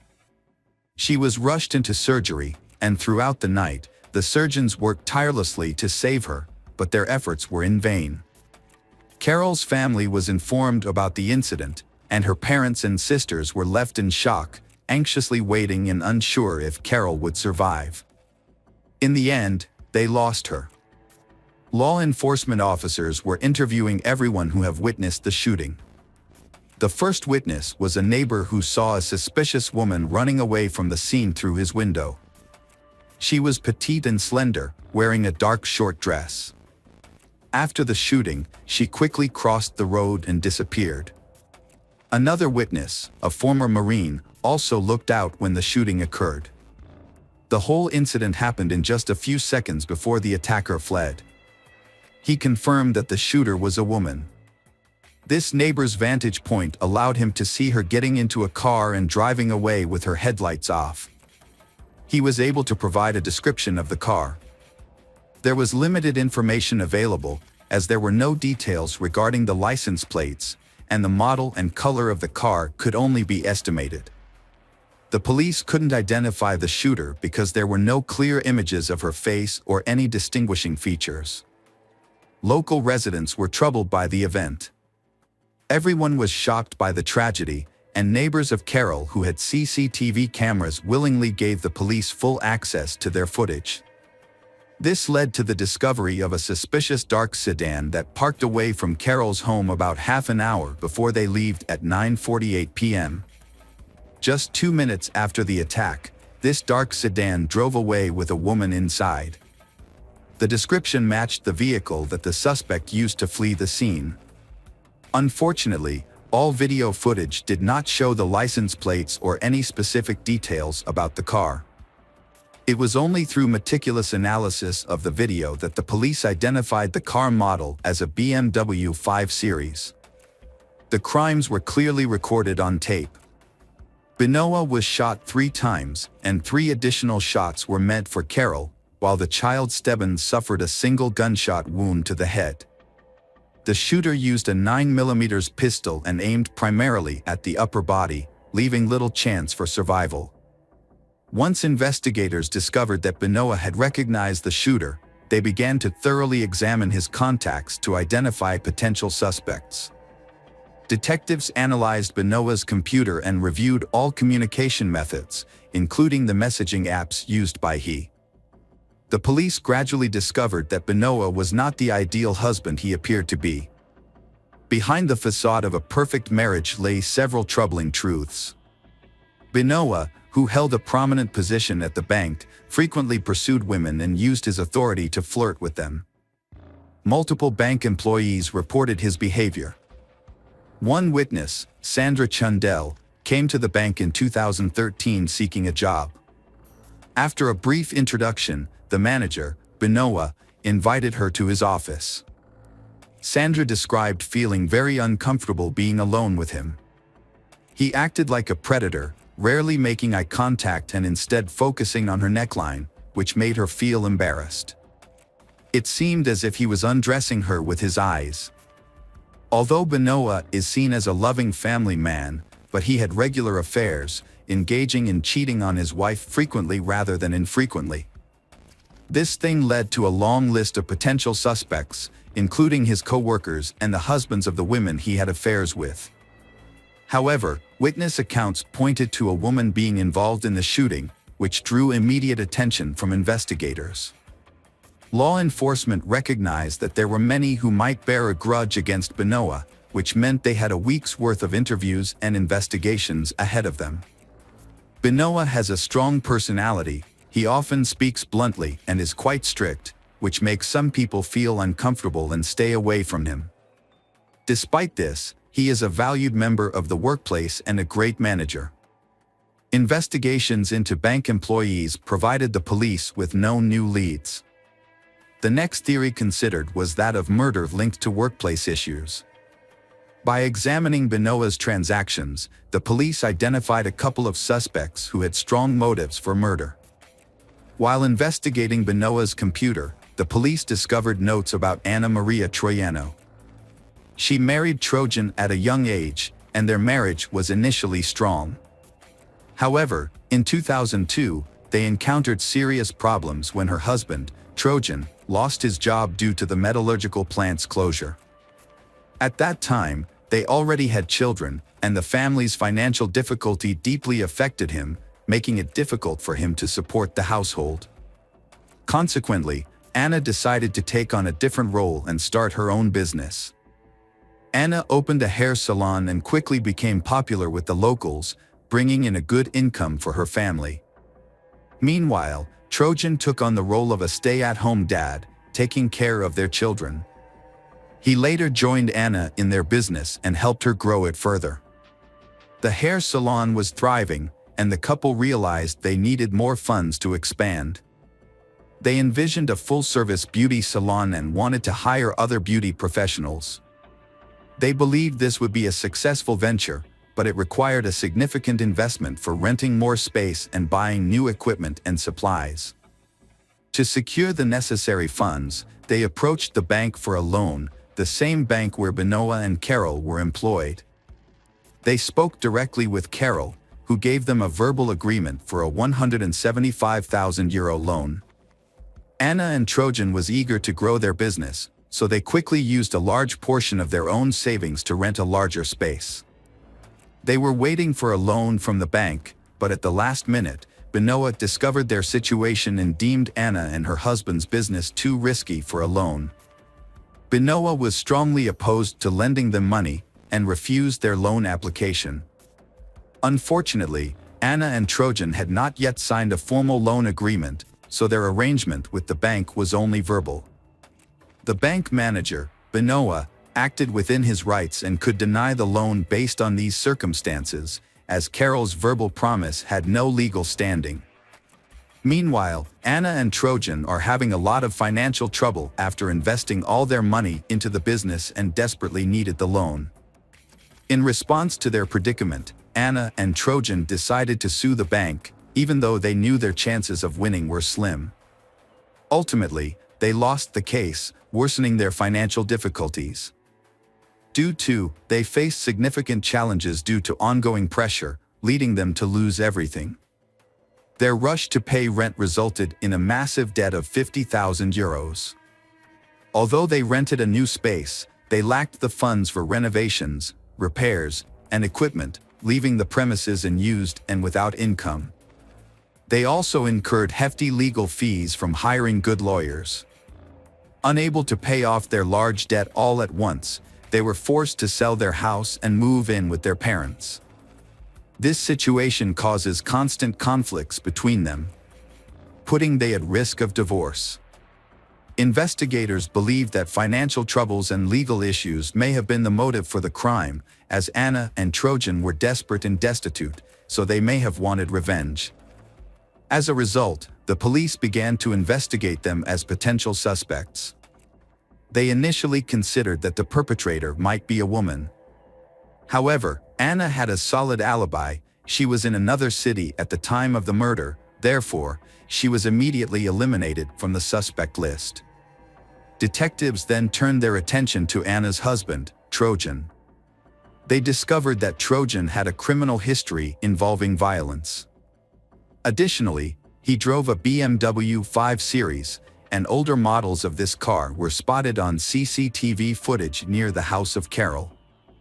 The evidence against him continued to mount, especially when threats from he to Carol were found on her mobile phone, which were related to a bank's denial of a loan. Based on this information, a search warrant was issued for Trojan's family home. On May 13, 2014, 3 weeks after the murder of the Benoit family, police visited the home of Trojan's parents, where he was living. The officers searched the entire house and focused particularly on Trojan's computer. They discovered that 6 weeks prior to the murders, he had attempted to find the address of a Filipino individual on the internet, Benoit. This information, combined with other evidence, suggested that the murders were not accidental. Trojan had a motive. He had threatened and sought out the addresses of Benoit and Carol, those he blamed for his financial issues. As part of the investigation, the investigators needed to question Trojan directly. During the interrogation, he appeared calm and provided explanations for each inquiry. However, the investigators found him dishonest in his answers, so they could not release him, considering him the main suspect. Ultimately, Trojan was charged with illegal possession of a weapon, but at his parents' house, the police could not find the gun used in the murder. Trojan's wife, Anna, spoke up to defend him, claiming that his criminal acts were a thing of the past a long time ago. She explained that he had been young when he fell in with a bad crowd and, after spending 6 months in prison, decided to change his life. Over the past 13 to 14 years, Trojan had led an honest life, making it unfair to judge him solely based on a mistake from his youth. Anna stating that he could never have killed 3 people at once, especially a 9-year-old child, Steban. He loved his children deeply, and it was hard to believe that a good family man could shoot a child. He also maintained that he had an alibi for the time of the murder, which the police could not disprove during their initial interrogation. According to Trojan, he was in Germany visiting family on April 18, 2014, and he arrived around 10 p.m., which would clear him of any guilt since the attack occurred at approximately 10:30 p.m. Furthermore, witness testimonies suggested that a woman was the actual shooter. This has complicated the investigation. Trojan, who was 192 centimeters tall and weighed around 130 kilograms, was unlikely to be confused with the small woman seen wearing a short dress. This thing led to Trojan exclusion from the list of suspects, resulting in his release. However, the investigation continued. Officers traveled to Stuttgart, Germany, under a court order where they met Mario Trojana, the brother of Trojan. Mario shared crucial information, revealing that Trojan had not arrived in Stuttgart until late Saturday evening, around 11:30 p.m., the day after the massacre of the Benoist family. He described Trojan as looking very tired and shabby. This new information shifted the direction of the investigation. It became clear that Trojan lacked an alibi, providing ample opportunity to commit the triple murder. 5 months after the violent attack on the Benoist family, Trojan was taken into custody by police and faced several additional interrogations. The investigators were determined to uncover the truth. Initially, Trojan claimed that he left home in the evening after arguing with his wife. He said he was going to Germany to visit his brother, Mario. However, during multiple interrogations, he changed his story. He stated that he intended to end his life due to various personal issues. While driving along a long country road, he claimed to have consumed a large amount of illegal substances. He then lost consciousness and only woke up around 5 o'clock in the morning. After regaining consciousness, he decided against end his life and set off to visit his brother Mario in Stuttgart. Trojan had a new alibi that allowed him to continue lying, but he inadvertently gave the police a clue. He drove a modern car equipped with a Wi-Fi module, which automatically connects to available networks. Investigators began reviewing footage from the security cameras of Benoist's neighbors. An officer noted that a BMW 5 Series, which the attacker used, had stopped near a gym. This gym offered free Wi-Fi, and records of all connections were maintained. This allowed them to verify whether the Trojan family's BMW was near Benoist's home during the time of the shooting. The car was actually recorded at this location at the time of the shooting. Trojan made a critical error by giving his clothes to the police for examination. When forensic experts searched his house, they discovered gunpowder residues on the clothing. It became clear that Trojan was responsible for the murders of family Benoist. The next step was to persuade the jury of his guilt. On September 10, 2014, Trojan was officially charged with triple premeditated murder. There was considerable confusion and deception surrounding the case. He continually altered his story in an attempt to evade responsibility. Investigators began to suspect that his wife, Anna, might also be involved, since witnesses reported seeing a woman at the crime scene. However, there was no evidence to prove Anna was guilty, so she was not charged. On February 6, 2017, Trojan stood trial before a jury. Relatives of Benoist's family, along with Steban's relatives, were present at the execution, joining together to demand justice. They sought to hold Trojan accountable for the lives he had taken. The prosecution outlined the crime. Trojan, furious Benoist and Carol due to his own financial troubles, decided to track down and kill the couple. When their child, Steban, saw his face, he murdered the boy to eliminate a witness. The prosecutor clarified that Carol had never met Trojan before, she only knew his wife, Anna, which is why she did not recognize him during the attack. The prosecutor argued that the witnesses who claimed to see a woman at the scene were mistaken and confused a passerby for the real killer. During the trial, relatives of Benoist and Carol spoke about they, describing them as kind, friendly people and are outstanding experts in their fields. Unfortunately, Carol's kindness may have led to tragedy. She tried to help the Trojan family by promising them financial support, but her husband, who was more experienced and cautious, thought it was too risky and refused to lend them money. While the situation was distressing for the Trojan family, it wasn't without options. They could have approached other banks for a loan or explored different solutions. Instead, they chose to retaliate by killing two bankers, Benoist and Carol, with Steban. During the hearing, the accused Trojan appeared with his face covered, a request made by his lawyer to uphold the presumption of innocence.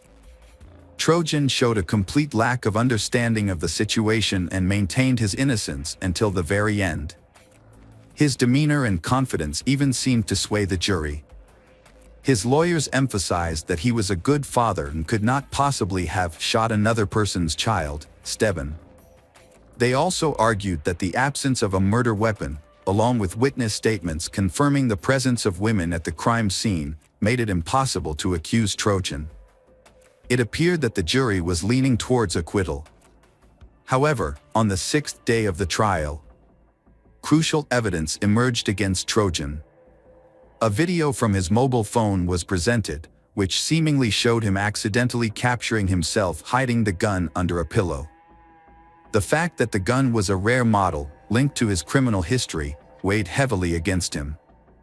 Additionally, the gun left distinct traces of gunpowder that were identified as matching.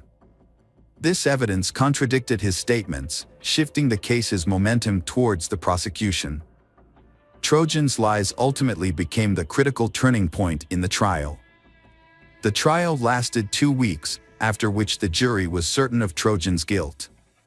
Trojan was convicted of 3 counts of premeditated murder and sentenced to life in prison without the possibility of parole. The defendant has already appealed to both the Court of Cassation and the European Court of Human Rights, seeking release due to what he claims was an unjust verdict, but both appeals were denied. Hello friends, welcome to our channel. Today we're going to take a look at another horrible case with you. The case of Alicia Ross. Alicia Ross was born on February 8, 1980, in the Canadian city of Markham, in the province of Ontario. There's no information about her biological parents. All that's known is that they gave up their rights over the girl, and she was adopted a few months later by a couple named Marvin and Sharon Ross. Her adoptive parents surrounded her with love and care, doing everything they could to ensure their daughter lacked for nothing and could fully develop her talents. When Alicia started going to school, her adoptive parents decided to get divorced, but they maintained a friendly relationship and continued to support together in their daughter's life. Shortly after, Sharon remarried, and her new husband, named Julius Forrest, treated her as if she were his own daughter. Alicia did well in school, excelled at drawing, and also had a passion for photography, enjoying discovering new cities and countries. After finishing school, she spent a year in Australia, where she traveled and enjoyed life before returning home and enrolling in university. In the summer of 2005, Alicia went on a hiking trip in the mountains with her friends. She enjoyed spending time in nature, away from the busy city life. During the trip, she met a 29-year-old man named Sean, and they started a romantic relationship. The age difference of 4 years did not bother the couple.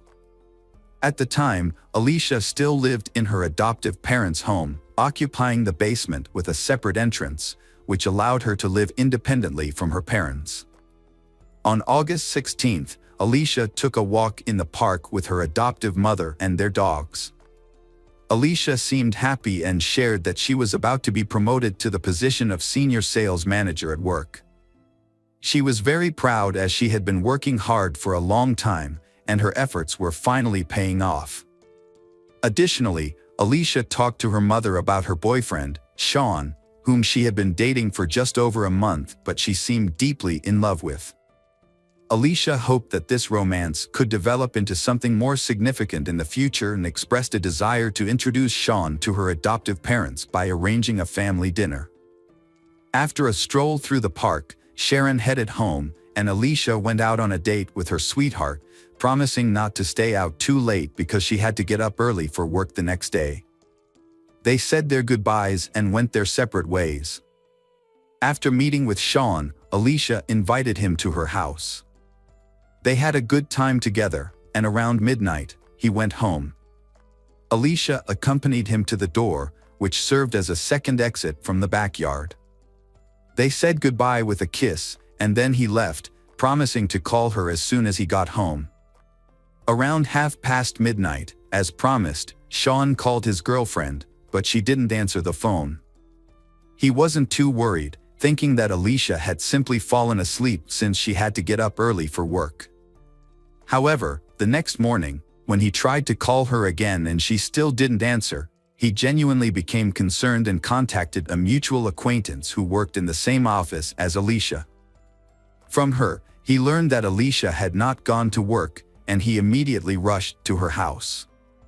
On the morning of August 17th, Sharon and Julius left their home around 10 a.m. to play golf with friends.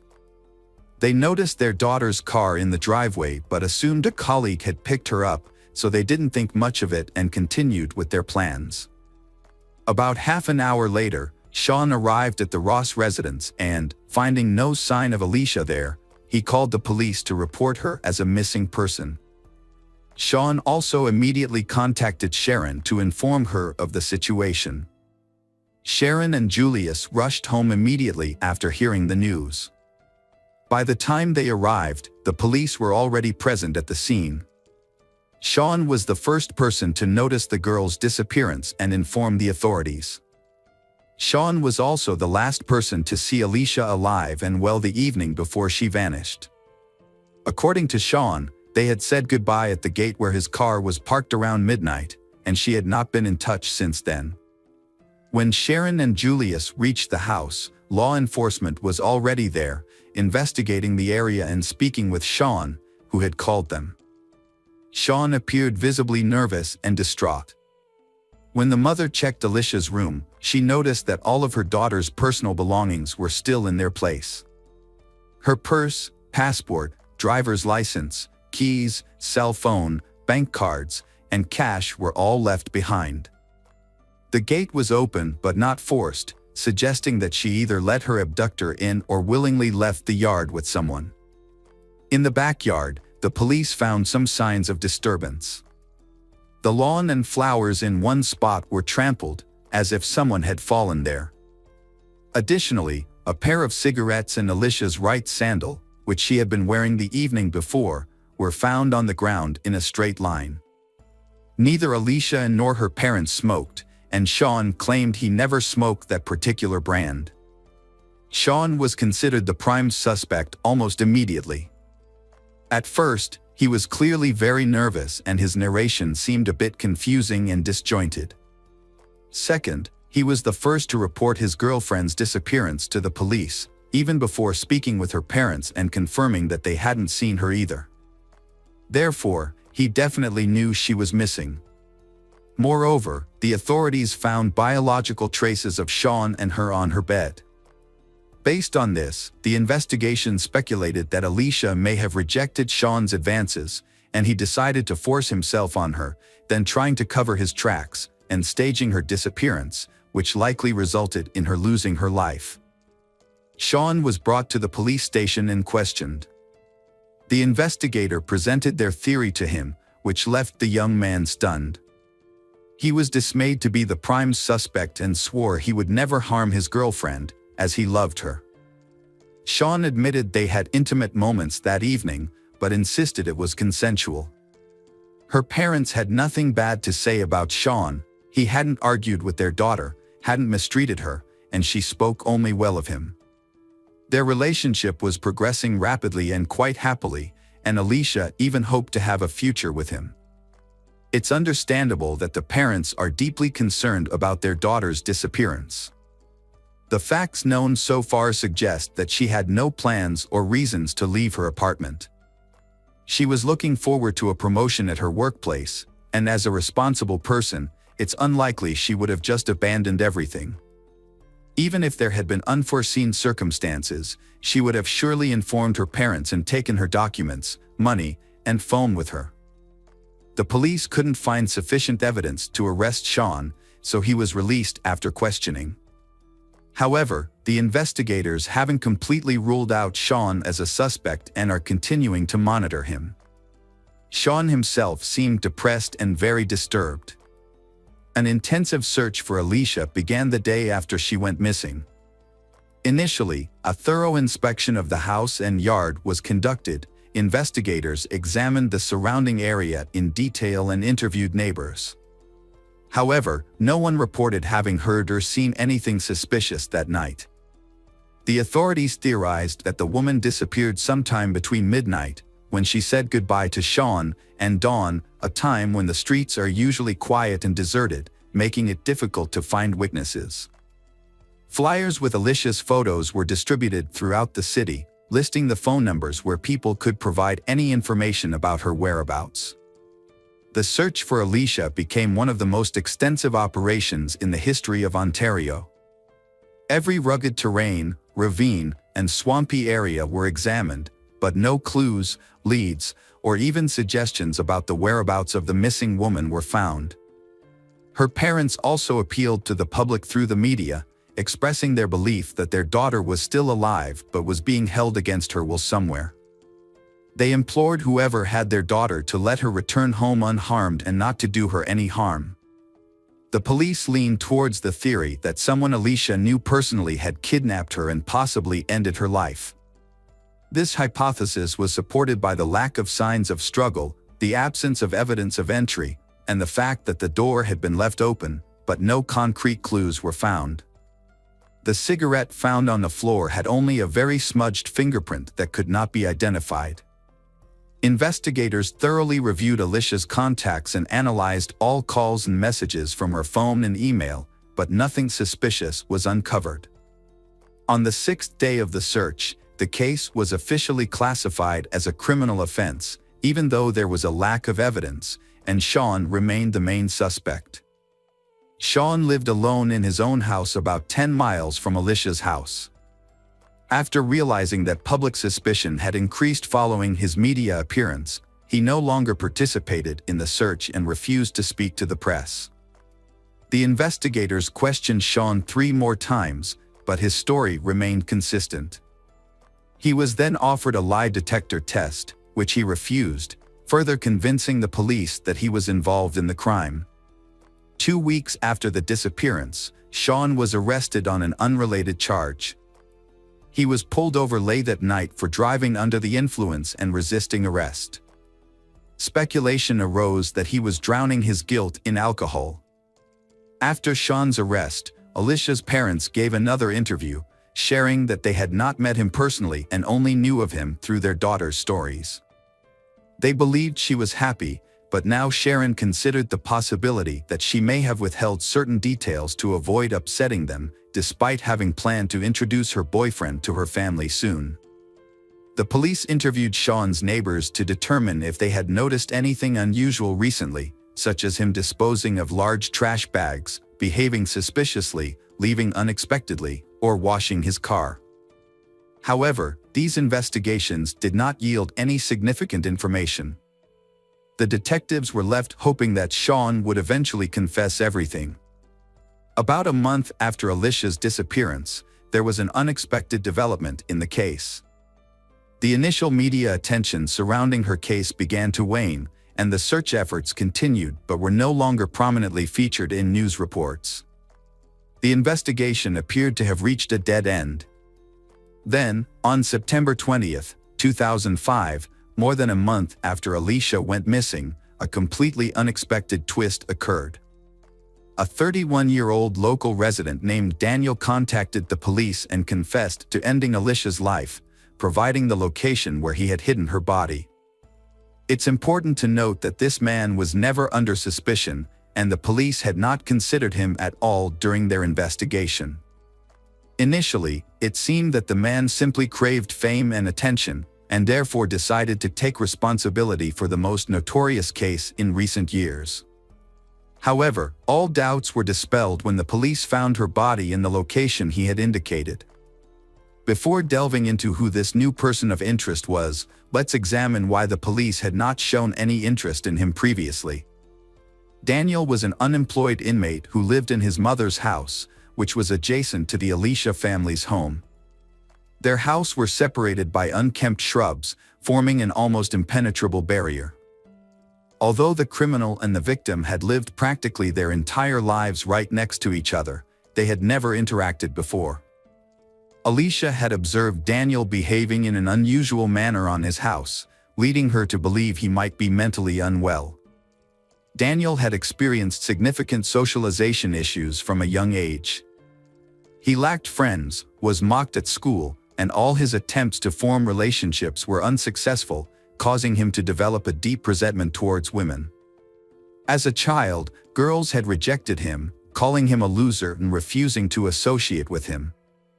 At the age of 8, Daniel was diagnosed with a socializing behavioral disorder and had been receiving ongoing psychological treatment. Although therapy did not significantly improve his condition, during his teenage years, he confessed to having fantasies of suddenly attacking and overpowering a girl, which excited him. However, specialists remained confident that these fantasies would remain within his imagination. After finishing school, Daniel stopped attending therapy sessions and decided not to continue his education. He became a recluse, living in his mother's house and isolating himself from the outside world. Daniel spent most of his days in his room, often visiting adult websites. Occasionally, he would venture out in the evenings to secretly observe his neighbors, peeping into their windows.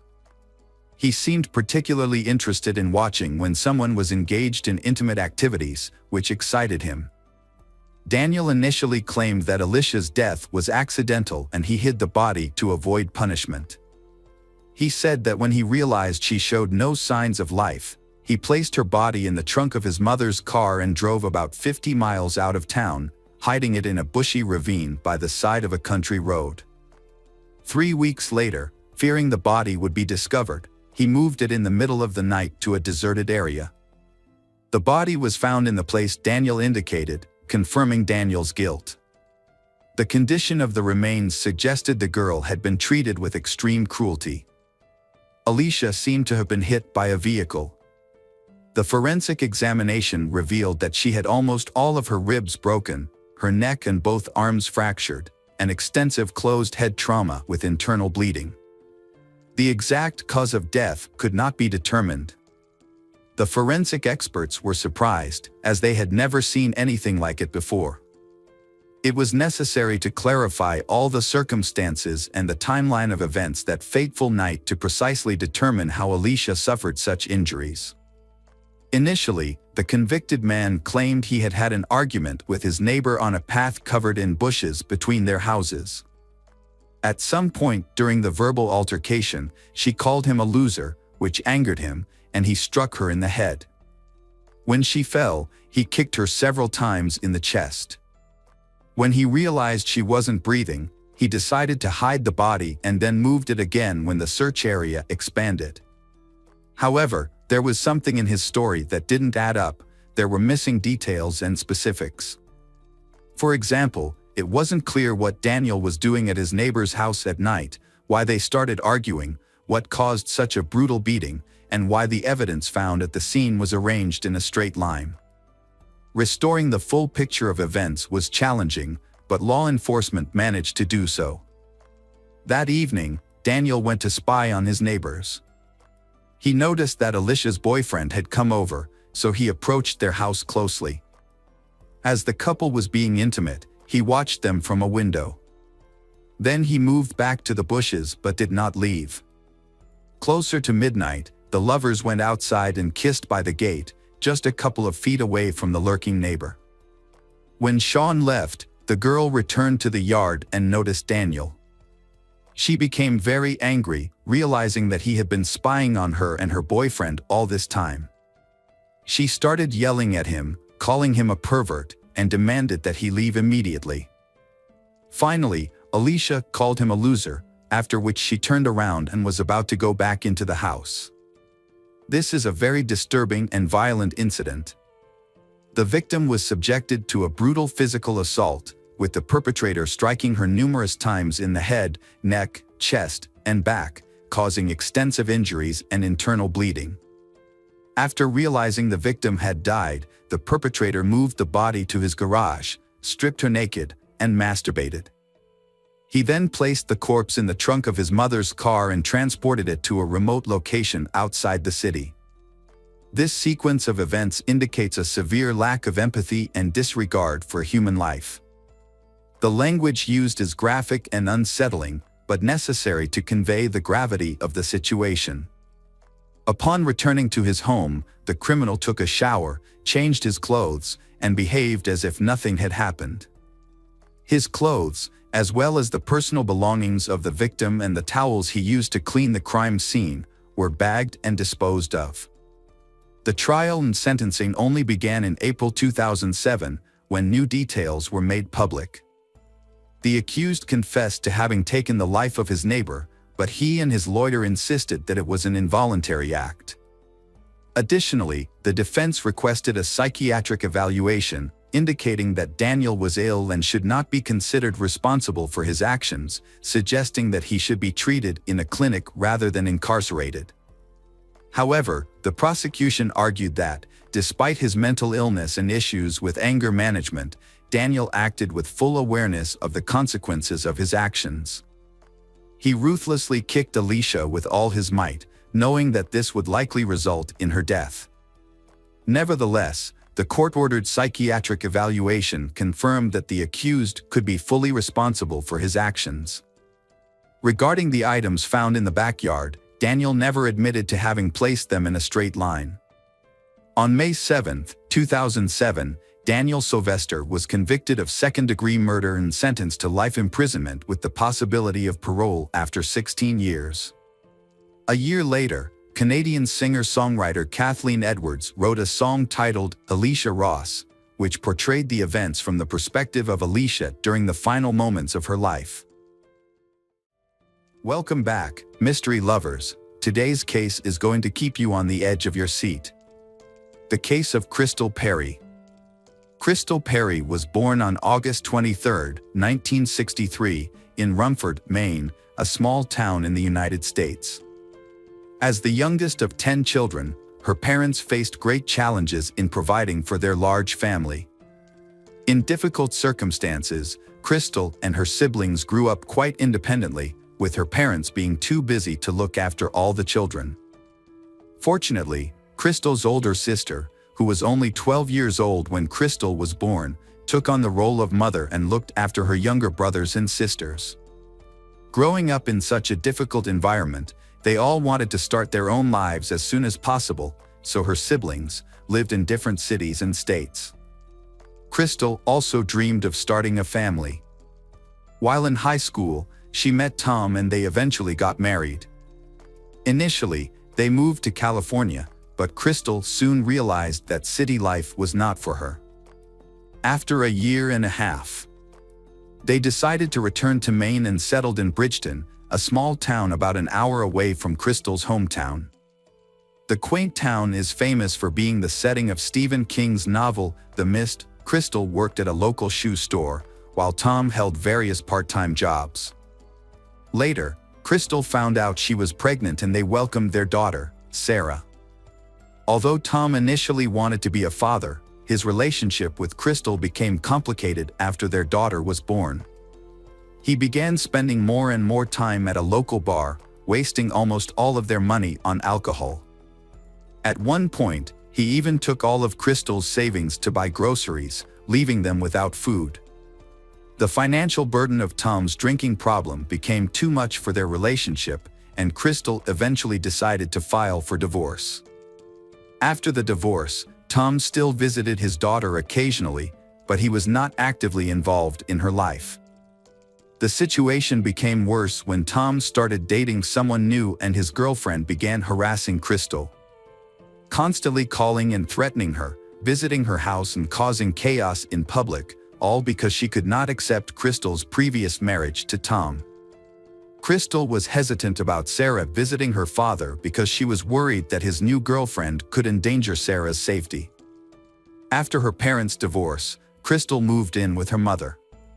She spent years saving money, and finally, she was able to buy her own house.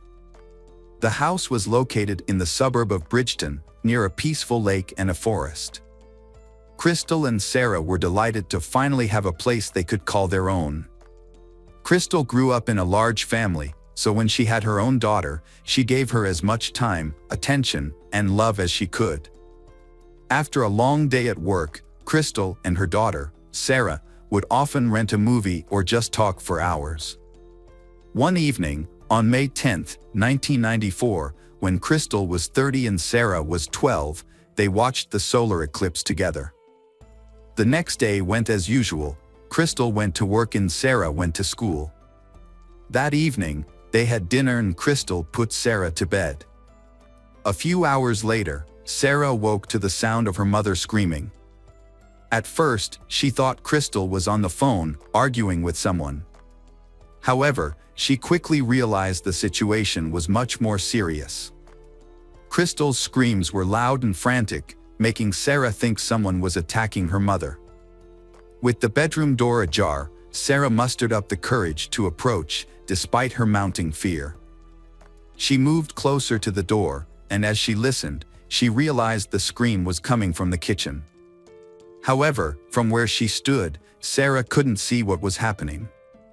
Sarah was terrified, not daring to move or make a sound, afraid of revealing her location. Then she heard footsteps, and her heart sank as she assumed that her mother's attacker was now coming for her. In a desperate attempt to escape, she hid behind the bed and waited anxiously for the door to open. However, instead of the door, she heard the sound of a kitchen drawer sliding open, followed by the sound of someone rummaging through utensils. Her mother's continuous screams and desperate pleas for forgiveness filled the house, and in the next few seconds, Sarah heard what sounded like someone had started stabbing her mother with a knife. With each brutal stab, her mother's cries grew fainter and fainter until they strangely stopped. Gathering her courage, Sarah finally left the room and went to the kitchen.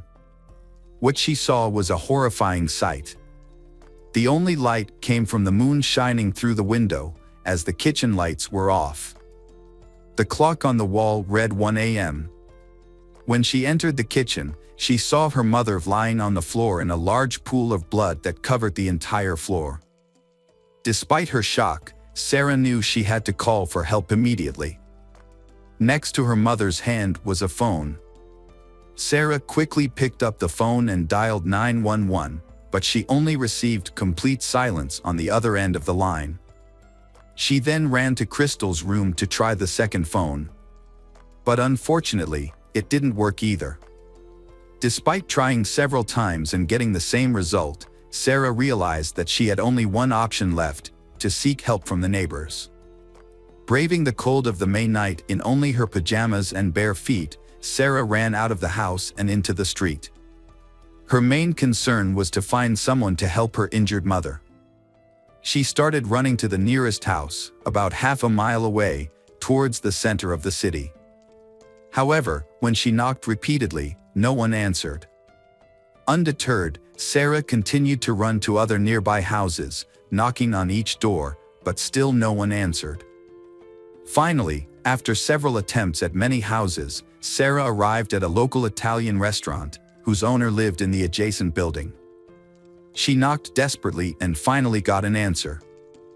The owner, shocked by Sarah's panicked state, let her in and listened as she explained the urgency of the situation. Her mother had been attacked and she desperately needed help. Sarah then called 911 herself and reported what had happened. The police immediately arrived at their home. When they examined the front door glass, they discovered a fingerprint, which they quickly identified as Sarah's. A thorough search of the crime scene found no other fingerprints. However, the kitchen floor revealed several bloody shoe prints. Police took photographs to determine the size and style of the shoes, suspecting they belonged to the killer. The shoe prints led to Sarah's bedroom but mysteriously stopped at the entrance, as if the killer had returned without entering the room. Police noticed two unusual details at the crime scene. It was clear that the killer had tried to wipe some of the blood off the floor. However, it was clear that the killer could not remove all of the blood, as there was blood everywhere. However, there were also other drops that fell to the floor at right angles, and judging by the splatters from a greater height, the police speculated that the killer had injured himself during the murder, and that the blood was theirs. This theory was reinforced by the discovery of a trail of blood leading to a roll of tissue paper, but there were no remaining rolls nearby. It is possible that the killer used the tissue paper to stop the bleeding after being injured during the murder, and then immediately left the crime scene. Medical experts discovered more than 50 stab wounds on Crystal's body, indicating that this was a violent and intentional attack. The murder weapon, later determined to be a kitchen knife, was not found at the scene, suggesting that the killer had taken it with them when they left. During this process, a piece of the knife broke off and was embedded in Crystal's body, further highlighting the force used. Additional testing revealed that Crystal had been sexually assaulted, allowing experts to collect DNA and blood samples from the perpetrator. Despite this crucial evidence, the investigation was plagued by unexpected delays. Due to a lack of funding, the local lab was overwhelmed, so it would take at least 6 months to get the results. This forced the police to begin their investigation without any concrete evidence. Initially, the police ruled out a robbery, as nothing appeared to have been missing from the house. They also noted that there were no signs of forced entry, leading them to conclude that the perpetrator was likely someone Crystal knew, as she likely opened the door for them. Since she was wearing pajamas at the time of the incident, it is unlikely that she was waiting for guests, leading police to speculate about a potential relationship between Crystal and her attacker. The police have two main theories about the case. Crystal knew the killer and let them in willingly, or the killer was a stranger who knocked on the door and tricked Crystal into opening the door. To gather more information, the police decide to start by questioning the only witness, Sarah. At the hospital, where Sarah is being checked, the police ask her why she ran to a neighbor's house for help instead of calling 911 from her own home. Sarah explains that she couldn't use her phone because it wasn't working, but the investigation finds this explanation suspicious, as both Sarah's and Crystal's phones were working properly when checked by the police at the crime scene.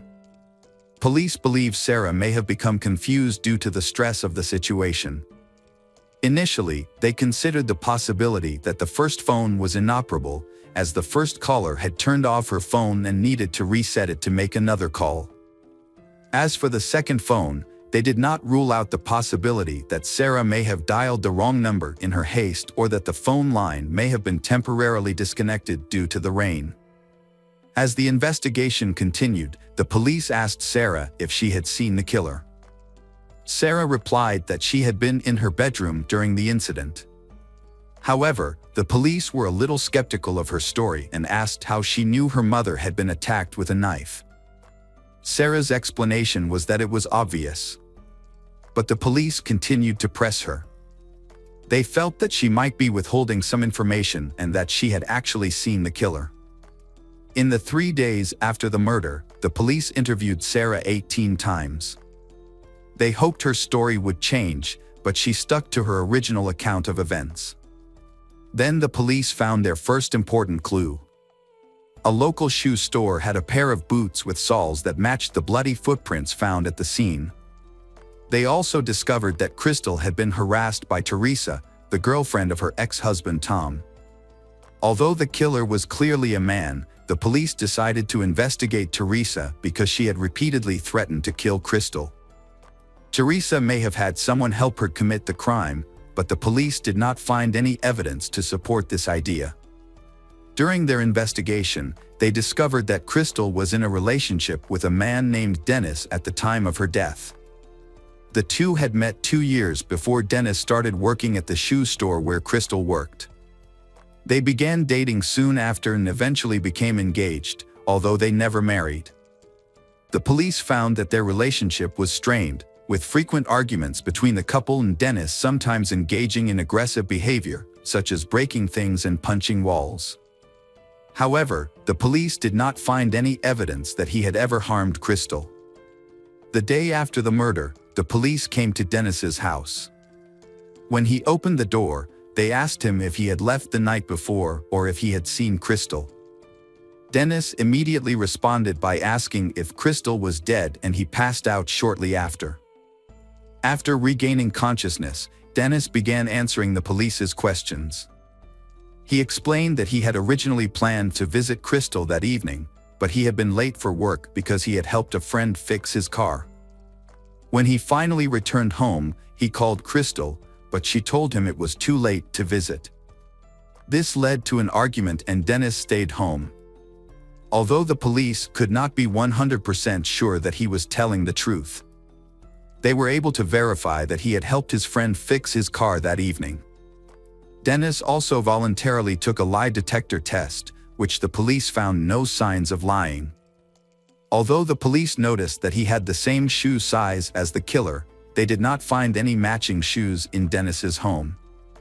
He agreed to provide a DNA sample, but he asked the police to do him a favor, saying that if they decided to arrest him, they should enter his workplace through the back door to avoid disturbing others. He explained that his boss had always treated him well and he did not want to disrupt work. During the investigation, the police contacted Crystal's best friend, who lived in another town. This friend shared a disturbing conversation she had had with Crystal just a few weeks earlier. In the story, Crystal expressed fear for Dennis.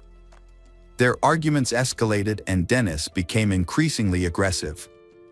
Crystal considered ending the relationship but hesitated for fear of Dennis's reaction.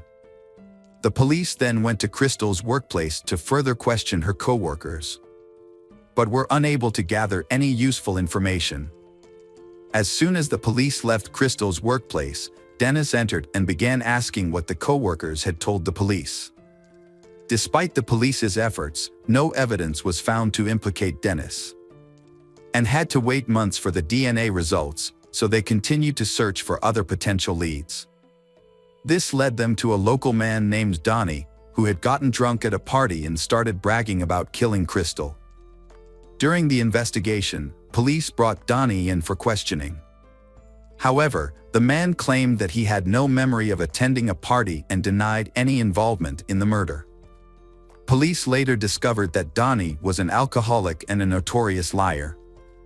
In another development, a witness reported seeing a black pickup truck with New Hampshire plates near Crystal's neighborhood, but this lead ultimately went unanswered.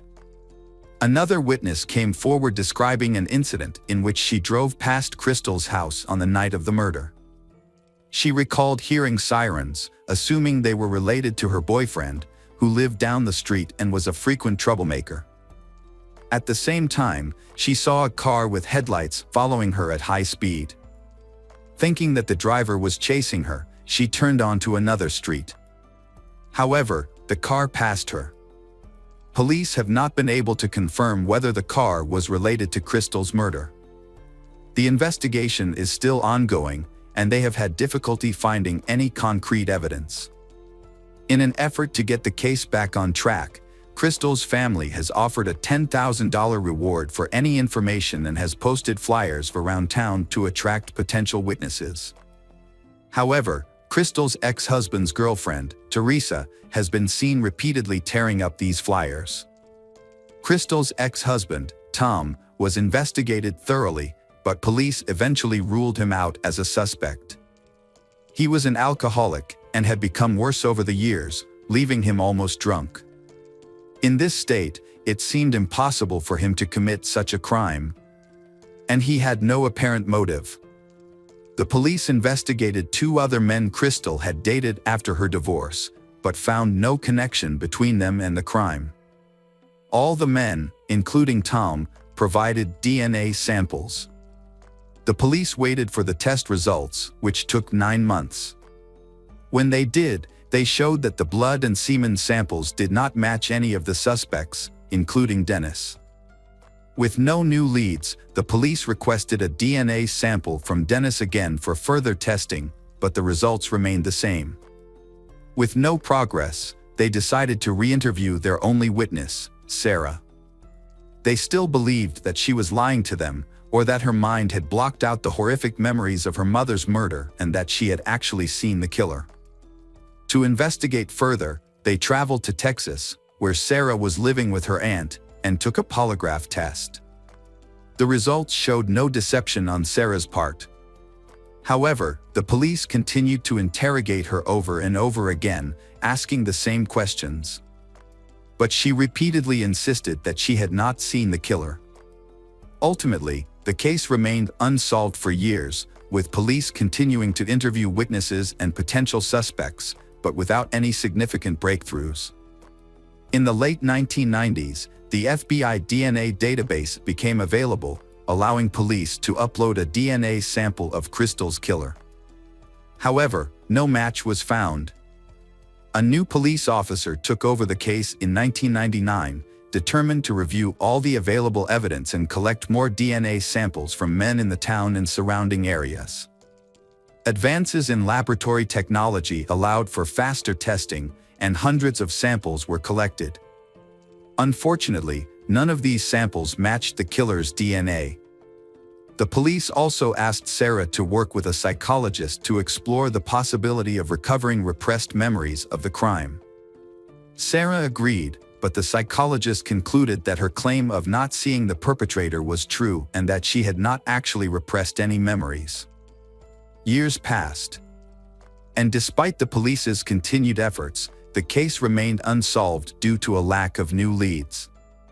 The case took a surprising turn in 2006 when police received news of a DNA match. A DNA sample entered into an FBI database matched blood and semen found at Crystal's crime scene. The DNA belonged to Michael Hutchinson, a man who had never been investigated or suspected in the case. Further investigation revealed that in 2003, Michael had been arrested and convicted of assault with a weapon, resulting in a 6-month prison sentence followed by 3 years of probation, during which time his DNA was collected. A DNA sample from Michael was initially collected but not uploaded to the FBI database and remained on file at the lab. Years later, Michael was arrested for driving drunk with a child in the car. After being released on bail, he failed to appear in court and was subsequently sent to jail. On the day of his wedding, Michael was arrested and taken into custody. A new DNA sample was taken from him, and this time, it was uploaded to the database immediately. Soon after, the police on Crystal's case received a match. They informed Sarah of the development but asked her to keep it a secret until formal charges were filed. The police also asked Sarah if she knew the suspect, and she said no. With Michael in custody, the police began to slowly build their case to ensure that the suspect had no chance of escaping punishment. They discovered that at the time of the murder, Michael lived in Bridgeton, just 2 miles from Crystal's home. Michael was 19 and lived near the Italian restaurant where Sarah called the police. Since Michael frequently visited his mother's house, just a short distance from Crystal's home, the police suspected that Michael may have seen Crystal on several occasions. The police visited Michael in prison and asked him about the murder, but Michael denied any involvement and claimed that he did not know Crystal. However, the police were skeptical of Michael's story, as his DNA was found on Crystal's body and his blood was found at the crime scene. While in custody, the police made an interesting observation about Michael. He had a large scar on the palm of his hand, which appeared to match the wound that Crystal's killer may have suffered during the murder. Although the scar alone was not enough to prove Michael guilty in court, the presence of his DNA firmly linked him to the crime. He was later charged with murder. The prosecution presented evidence that Michael, a user of illegal drugs, had frequently passed by Crystal's house, and that on the fateful night he decided to attack her. But he refused to plead guilty, so it is impossible to know how it all happened. But with the evidence available, the outcome was clear: Michael attacked and killed Crystal.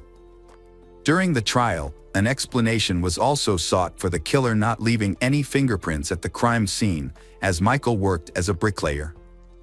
Over time, people who do this work often have worn and torn patterns on their palms, making it impossible for them to leave fingerprints on the surface. In his testimony, Michael stated that he met Crystal at a bar and they went back to her place, where they had consensual sex. A man in a black motorcycle jacket broke into the house, attacked Michael, and killed Crystal. Michael regained consciousness and tried to fight off the attacker, but he was injured in the hand and the attacker escaped. However, Michael then left the crime scene without a valid reason, which raised doubts about his story. There were several inconsistencies, including the fact that the only shoe prints at the scene were Michael's, suggesting that if his testimony was true, the intruder would have had to remove his shoes before entering, which is highly unlikely. Additionally, there were no other signs of a break-in or struggle at the scene. The trial ended on April 9, 2007, with a guilty verdict for Michael. He was sentenced to life in prison without parole. Michael remains incarcerated to this day. The traumatic event of her mother's murder had a profound impact on Sarah.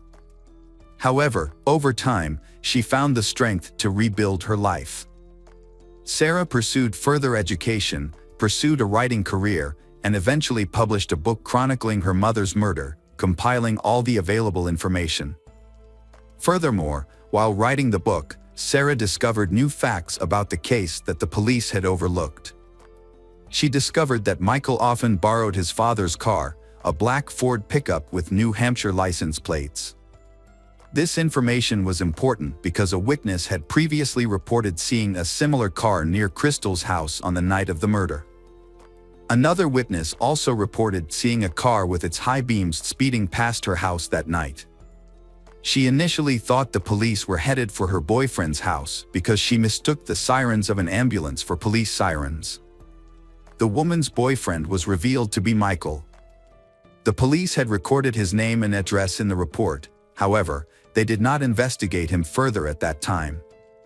Had the police investigated him further, they might have discovered the cut on his hand, potentially solving the case sooner.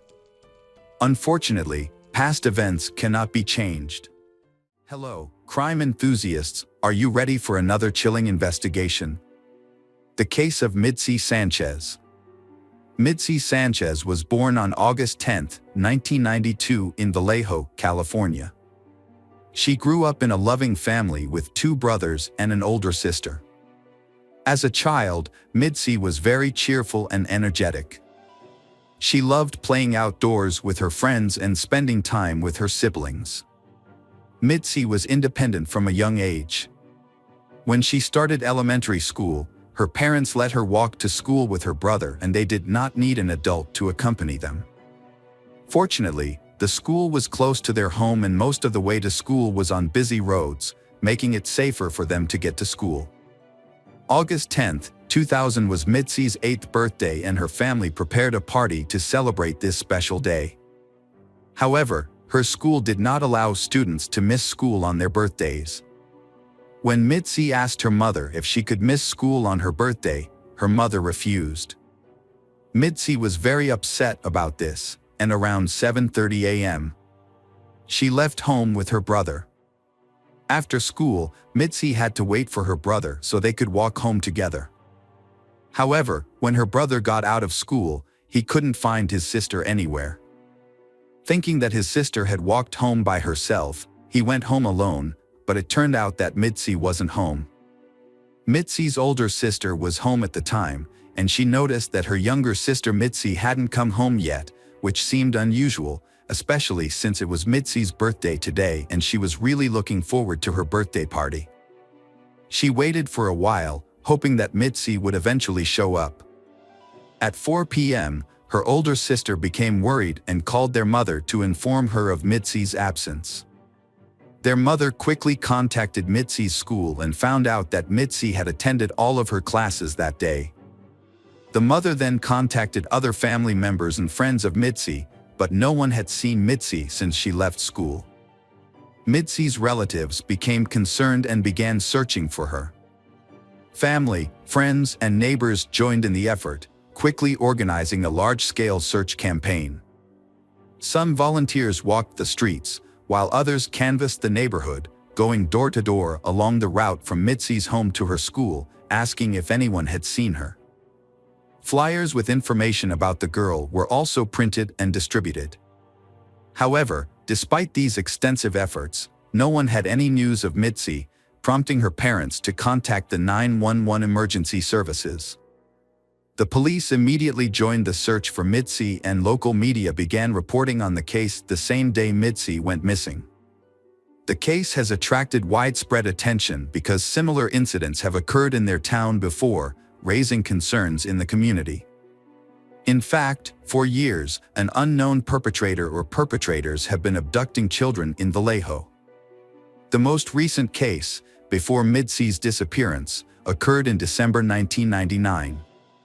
7-year-old Xana Fairchild, who lived near Mitzi's home, disappeared on her way to school and, despite the efforts of the police and FBI, was never found. When Mitzi disappeared on her way home from school, police immediately suspected a connection to the unsolved case of Xana, who had disappeared under similar circumstances. Although the cases had striking similarities, the lack of leads hampered the investigation. Police revisited the initial list of suspects in Xana's case, but nothing came up. News of Mitzi's disappearance spread quickly, making headlines across the state. Fears of a serial kidnapper on the loose gripped the community, and the possibility of another victim was a terrifying prospect. Mitzi's family members gave numerous interviews in an attempt to keep the case alive and potentially gather more information. Her mother desperately called out to her kidnapper, pleading for her safe return. Police received numerous tips from the public, but unfortunately, none of them led to any breakthroughs in the case. However, everything changed 24 hours after Mitzi went missing. When something unexpected happened. A man contacted the police, telling them that he had discovered bloody rags in a dumpster. Upon examination, experts determined that the rags were actually bed sheets from a Vallejo hotel. This discovery led the police to the hotel to search for evidence and potential clues. Although they could not confirm whether Mitzi had stayed at the hotel, the bed sheets were sent to a lab for analysis, which would take several days to process. In addition to waiting for the test results, the police searched the dumpster, looking for any other clues, but found nothing. The next day, August 12th, the police received another call that changed the course of the case. At approximately 11 a.m., a man reported that he was driving through an industrial area in Santa Clara, when a young girl ran up to his truck, screaming that someone was chasing her. The girl then climbed into the cab of the truck and the driver saw a man running toward them. The girl screamed that he had kidnapped her and wanted to kill her. As soon as she got into the truck, the perpetrator turned around, got back in the car, and drove away. The driver then contacted the police and gave them the girl's name, Mitzi Sanchez. The officers immediately picked her up and took her to the hospital for evaluation. While at the hospital, Mitzi was able to speak to her mother on the phone. Shortly thereafter, her relatives arrived at the hospital and reunited with Mitzi. Meanwhile, the police spoke with the truck driver. He provided the kidnapper's license plate number, because it had driven right in front of his truck. Luckily, if he hadn't been there, the perpetrator might have caught up with the girl. The police ran the license plate and identified the car as belonging to a 39-year-old man named Curtis Dean Anderson. Curtis had a criminal record, including theft, kidnapping, and suspicion of other crimes. As the police focused their efforts on finding the kidnapper, their colleagues were ready to listen to Mitzi's account of what had happened to her. Mitzi explained that on August 10th, she was excited to go home after her last day of school to celebrate her birthday with her family. Instead of waiting for her brother, Mitzi decided to go alone. As she was walking home, she saw a car parked on the side of the road a few hundred yards away and noticed the driver watching her intently in the rearview mirror. Mitzi felt uncomfortable with him but quickly brushed it off. It was daytime, she was on a familiar street, and being young, she did not fully understand the potential danger posed by strangers. As Mitzi approached the car, the man got out and asked her to help him. He said he needed to get a roll of tape from under the car seat and explained that he could not bend down due to a leg injury from falling off his bike. Mitzi hesitated for a moment, initially hesitant, but her instinct to help others, passed down from her parents, eventually made her agree. As she reached into the car to get the tape, the man quickly pushed her into the car, covered her mouth to keep her from screaming, and slammed the door shut. Mitzi tried to scream, but it was too late. the kidnapper had driven off in an unknown direction, and she looked out the window in horror. At one point, they passed Mitzi's house and she saw relatives preparing to celebrate her birthday. Minutes later, the kidnapper pulled into a deserted parking lot. He gave Mitzi new clothes, told her to change, and threw her old clothes in a nearby trash can. He also warned her not to try to escape, claiming that he had a gun and that no one could escape him. Over the next few hours, the man drove Mitzi in an unknown direction. At one point, she asked why he kidnapped her, and he simply replied that he had been kidnapped as a child. As night fell, he parked the car and began covering the windows with some rags. He then restrained Mitzi by tying her legs with padlocks. The kidnapper pulled out a bottle of alcohol and forced Mitzi to take a few sips. Although she initially resisted, Mitzi eventually complied with his demands. The man then took out his camera and took several photos of Mitzi before she got in the car. Fearing for her safety, Mitzi tried to stay awake and keep an eye on the situation. Mitzi thought about escaping as she struggled to stay awake. She caught a glimpse of a police car driving past the parking lot, but it was too far away. Even if Mitzi screamed, the police never heard her. The next day, the kidnapper continued to drive her around town. To hide her from view, he made her sit on the floor of the car and covered her with a blanket. Finally, he stopped the car and got out for a few minutes. During this short time, Mitzi tried to get her feet out of the chains, but unfortunately, it was not possible.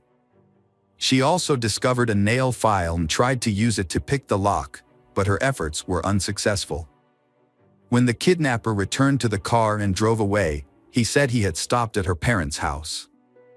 The kidnapper pretended to be a concerned citizen and asked to distribute flyers around town. Mitzi was shocked and overwhelmed. She was so close to home but still held captive. Over the course of several hours, the kidnapper stopped several times, getting in and out of the car. When it got dark, he drove to a remote area outside of town and parked. There, he committed a heinous crime, sexually assaulting Mitzi. The traumatic experience left Mitzi in a state of shock, while the kidnapper fell asleep. The next morning, the perpetrator continued driving, stopping occasionally to buy cigarettes and alcohol. At one of these stops, as he returned to the car and leaned in, something fell out of his pocket. He warned Mitzi not to look, but she disobeyed and caught a glimpse of a large set of keys. Mitzi realized that one of these keys was capable of unlocking the lock on her bike chain. Despite her fear of retaliation from her kidnapper, Mitzi mustered up the courage to act. She took out the keys, selected the one that seemed to fit the lock best, and tried to unlock the chain. Surprisingly, it worked. Mitzi was free of the chain. Mitzi struggled to get out through the car window, but exhaustion left her barely able to move. She gathered all her strength, trying to lift herself up and jump out of the car. As she crawled around the car, she saw her captor, who had spotted her immediately. He yelled for her to come back, but Mitzi was determined to escape. Using the last of her strength, she ran in the opposite direction. The captor chased after her, while Mitzi waved desperately and shouted to the passing cars for help. Unfortunately, they all drove past without stopping. Mitzi continued to wave, because she knew that if she stopped for even a moment, the captor would catch up and harm her. Finally, she spotted a truck, ran towards it, and jumped in front of it. The driver quickly stopped, and Mitzi climbed into the cab. She was in shock, dehydrated and hungry, but her life was no longer in danger. At the hospital, doctors gave Mitzi the help she needed, and soon her entire family came to be with her. News of her miraculous rescue quickly spread, making headlines across the city. When Mitzi returned home, a large crowd of thousands had gathered on her street, cheering and celebrating her belated birthday. Meanwhile, the police were searching for the kidnapper Curtis Dean Anderson. When they showed his photo to Mitzi's mother, she realized that she had actually seen him twice. The first time was before Mitzi was kidnapped, when Curtis stood on the street and looked toward their house. The second time was the day after Mitzi went missing. Curtis came to her house and asked for flyers related to Mitzi's disappearance. The police continued to search for the suspect, Curtis, until late in the evening. They set up surveillance at all the locations he frequented, and he was finally arrested in a trailer park. He was arrested without incident. Curtis was then taken into custody pending trial. Police began investigating Curtis's possible links to other crimes. During the investigation, they learned that Mitzi was not his first victim. In fact, Curtis told Mitzi himself that she was not the first victim he had harmed and that no one had ever escaped him before. This statement led police to suspect that Curtis had committed crimes before Mitzi was kidnapped, despite his claims that none of his previous victims had survived. Curtis' actions suggested that he had experience committing such brutal crimes. It is worth noting that Curtis had been imprisoned for kidnapping a woman in 1991. He was released in November 1999.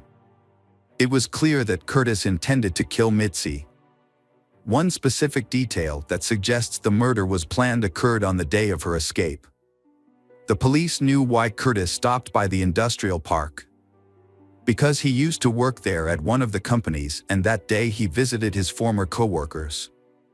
He asked them to give him a large bag, and the police immediately realized that he intended to use that bag to dump the body in. After Curtis was arrested, Mitzi struggled to recover for a long time. Her anxiety increased when the police suspected Curtis of being involved in Xana's kidnapping. Although Mitzi was relieved to be safe, she was still worried about the condition of her friend Xana Fairchild, 7, who had been missing for more than 8 months without any updates on her condition.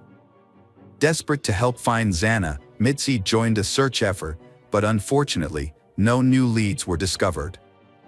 This continued until January 2001, when a human skull was found in the mountains near the city of Santa Cruz. Forensic analysis confirmed that the skull was that of Xana, and she was officially declared dead. This news devastated Mitzi. When the trial began in April 2001, Mitzi was required to testify about her experiences in front of a crowded courtroom. During her testimony, she had to provide every detail of what Curtis had done to her. Despite Curtis being present in the courtroom, Mitzi was still able to tell her story courageously. As a result, Curtis was sentenced to 251 years in prison, but his story did not end there. While in prison, detectives frequently questioned Curtis about his possible involvement in other crimes. A breakthrough came when an inmate reported that Curtis had confided in him about the kidnapping and murder of 8 girls. Although the inmate cooperated with police, sharing details of Curtis's story, he did not reveal all of his secrets. He did not deny the information he had confided in him, but instead attempted to negotiate benefits in exchange for speaking with police. Curtis eventually admitted to the murders of Xana Fairchild and at least 13 other girls and women. It was not until 2005 that he confessed fully to Xana's murder, for which he received an additional 50-year sentence. Mitzi's struggles did not stop after Curtis's trial. She faced a new challenge when she returned to school just weeks after her rescue. Her classmates bullied and taunted her, calling her the kidnapped girl and saying that she should have died instead of being saved. These cruel comments made her school years a burden, and eventually, she could no longer bear the pressure. Mitzi became increasingly dependent on alcohol to cope with the stress. And she felt desperate to return to normal life. However, her life took a drastic turn after a serious car accident at a party, in which she broke her neck and arm. She was in a coma for 2 weeks. When she woke up, doctors informed her that she was pregnant and would give birth to a baby girl. This news turned her life upside down, and Mitzi found the strength to change her life for the better. Curtis died of illness in 2007, 6 years after his conviction.